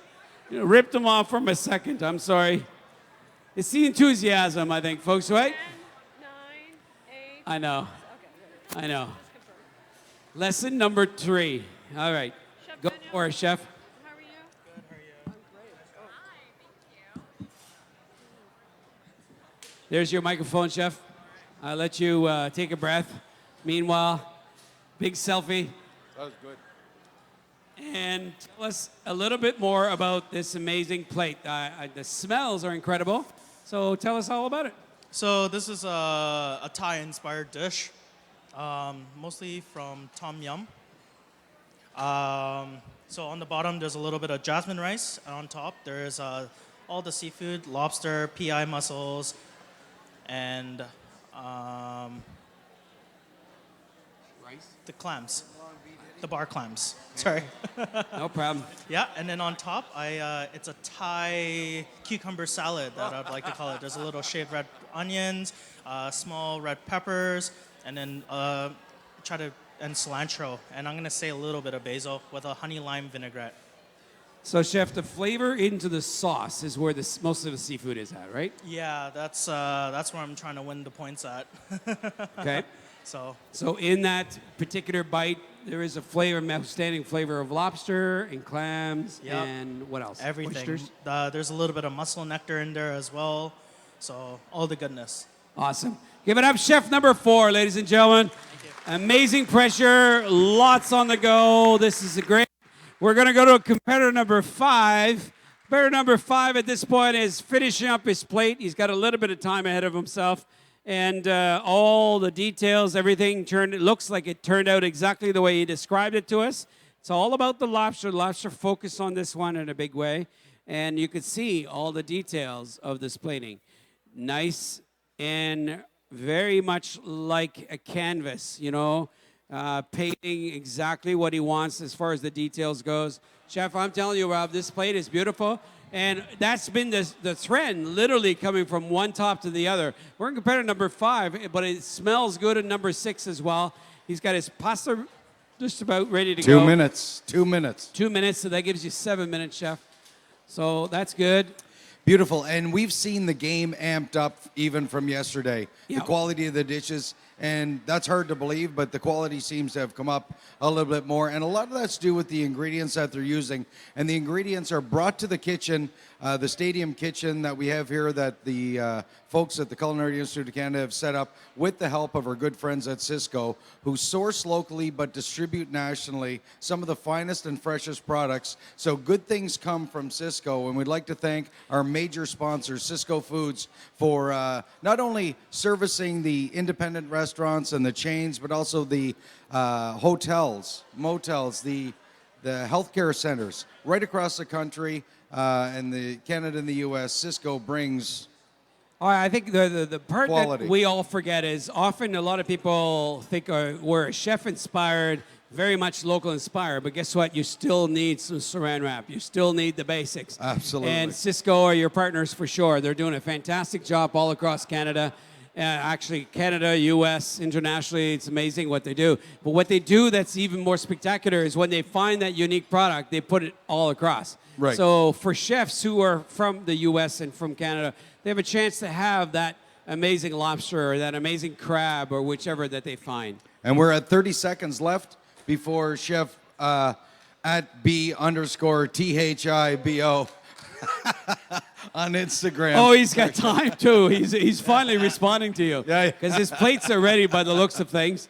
And no, not too much pressure going on at this point. But what's kind of nice to see is that all the chefs... 10, 9, 8, 7, I just tossed my 6, breakfast. I didn't know 5, you were behind me. 4, 3, 2, 1. Oh, I'm very happy that you guys did get the 9 in there. You were testing us that I first was just time. checking to make sure. That's why I opted out of this one. Aside from my producer was doing abuse. Can you guys notice that? The abuse? Because I'm going to... No. In my hindsight. Don't go telling a story at 15 seconds left. That's my fault. I know. That's all right. All right. Plate number 5. 5. So Chef. we're less than 5 minutes left in this competition now, ladies and gentlemen. And Ready we're going for to this? hear about competitor number 5's dish, Brian Thibodeau from Park Restaurant in Montreal. Brian, tell us more about the dish in detail. You got a microphone right there in front of you.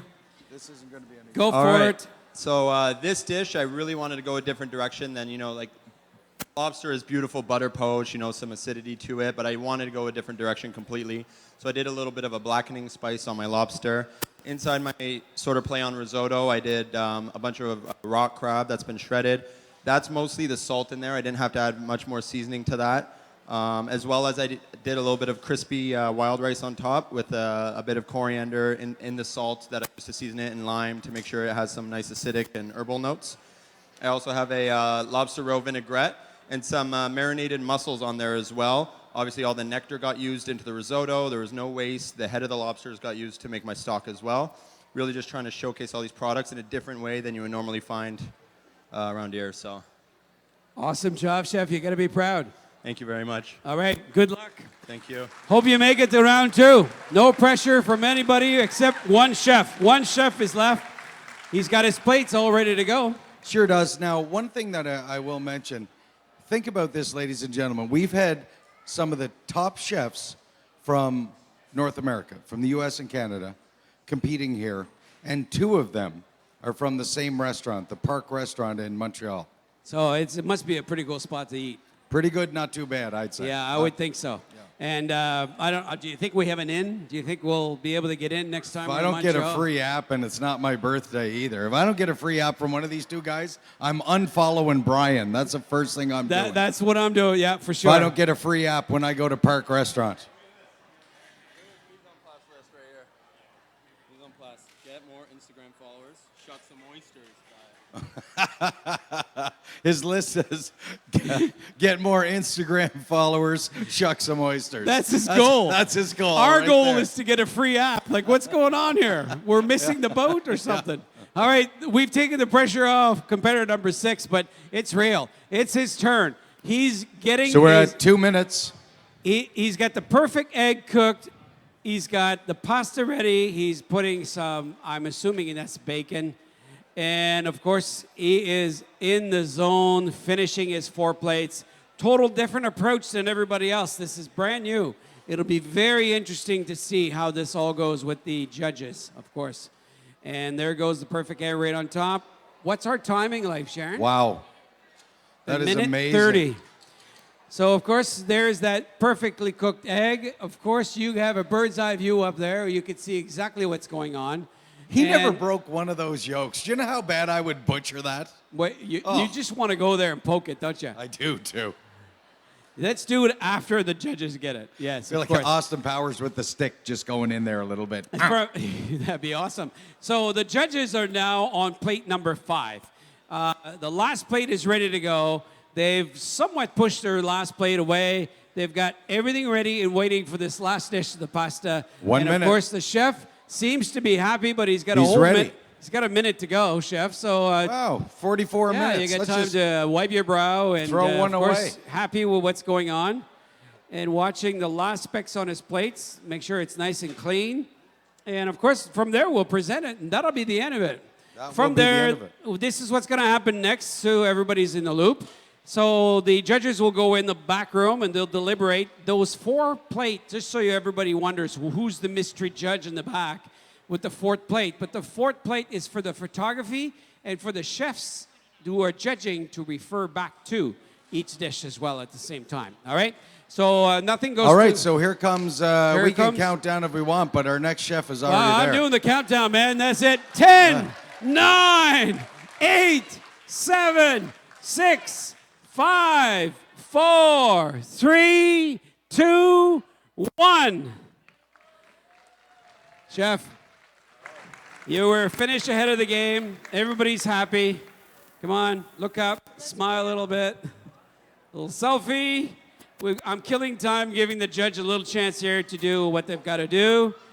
And Chef, tell us all about this dish and about the perfect egg. All right, so the pasta is lobster roe cavatelli. The dough was green before I cooked it. It turned red in the water. Then what I did, so I used the 3 shellfish that are alive still. Oysters, mussel, and lobster. Thought those are the 3 freshest choices. The oyster component is I made a brown butter oyster butter. So I browned some butter and I blitzed the oysters in there. Normally I just like to eat oysters raw out of the shell, but I wanted to show some creativity. And then I cooked the lobster and the mussels in the combi at a low temperature with the eggs. Took all the nectar from that. That's the base of the sauce. And then mounted it with the oyster butter. Then you have a bacon crumble on top and a 63-degree egg, which should just melt nicely. That was it. That's what you wanted to see, Chef, exactly what's happening. But, Chef, tell us a little more about the pasta from green to red. I mean, that's a technique that a lot of people would not know about. So Yeah, so lobster roe, when you cook it, it turns from green to red. So I took the raw roe, incorporated it into the dough. And then when you cook it, it just turns red. Beautiful. It is obviously sort of a take on a carbonara. Awesome. Give it up for competitor number 6. So, ladies and gentlemen, at this point, obviously, big cheer to Garland Canada International Chef Competition and the team at Garland. Fantastic job. And this concludes the round 2, or the semifinal of the chef competition. We're now deliberating to find out who the top 2 chefs will be to come to the final for tomorrow for a chance to win. I'm going to let you wrap it up, ladies and gentlemen, and I'm going to head to the front for the PEI Potato Chowder Challenge. But back here, we're going to talk about, you're going to wrap it up because one of these guys are going to be winning $10,000. You got her. So great. Thank you for your attention, folks. You've been a great crowd. Thank you very much. Awesome job, chefs. Way to go. Big high five. Make sure your sous chefs are happy. And good luck to the judges.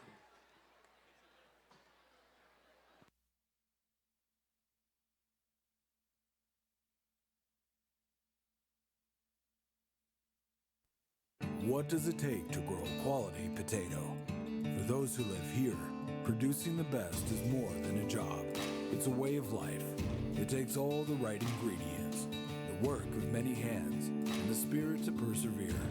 It demands respect for the environment that provides today and for generations to come. So what does it take to grow a quality potato? Where we come from, it takes an island. Canada's food island, PEI Potatoes.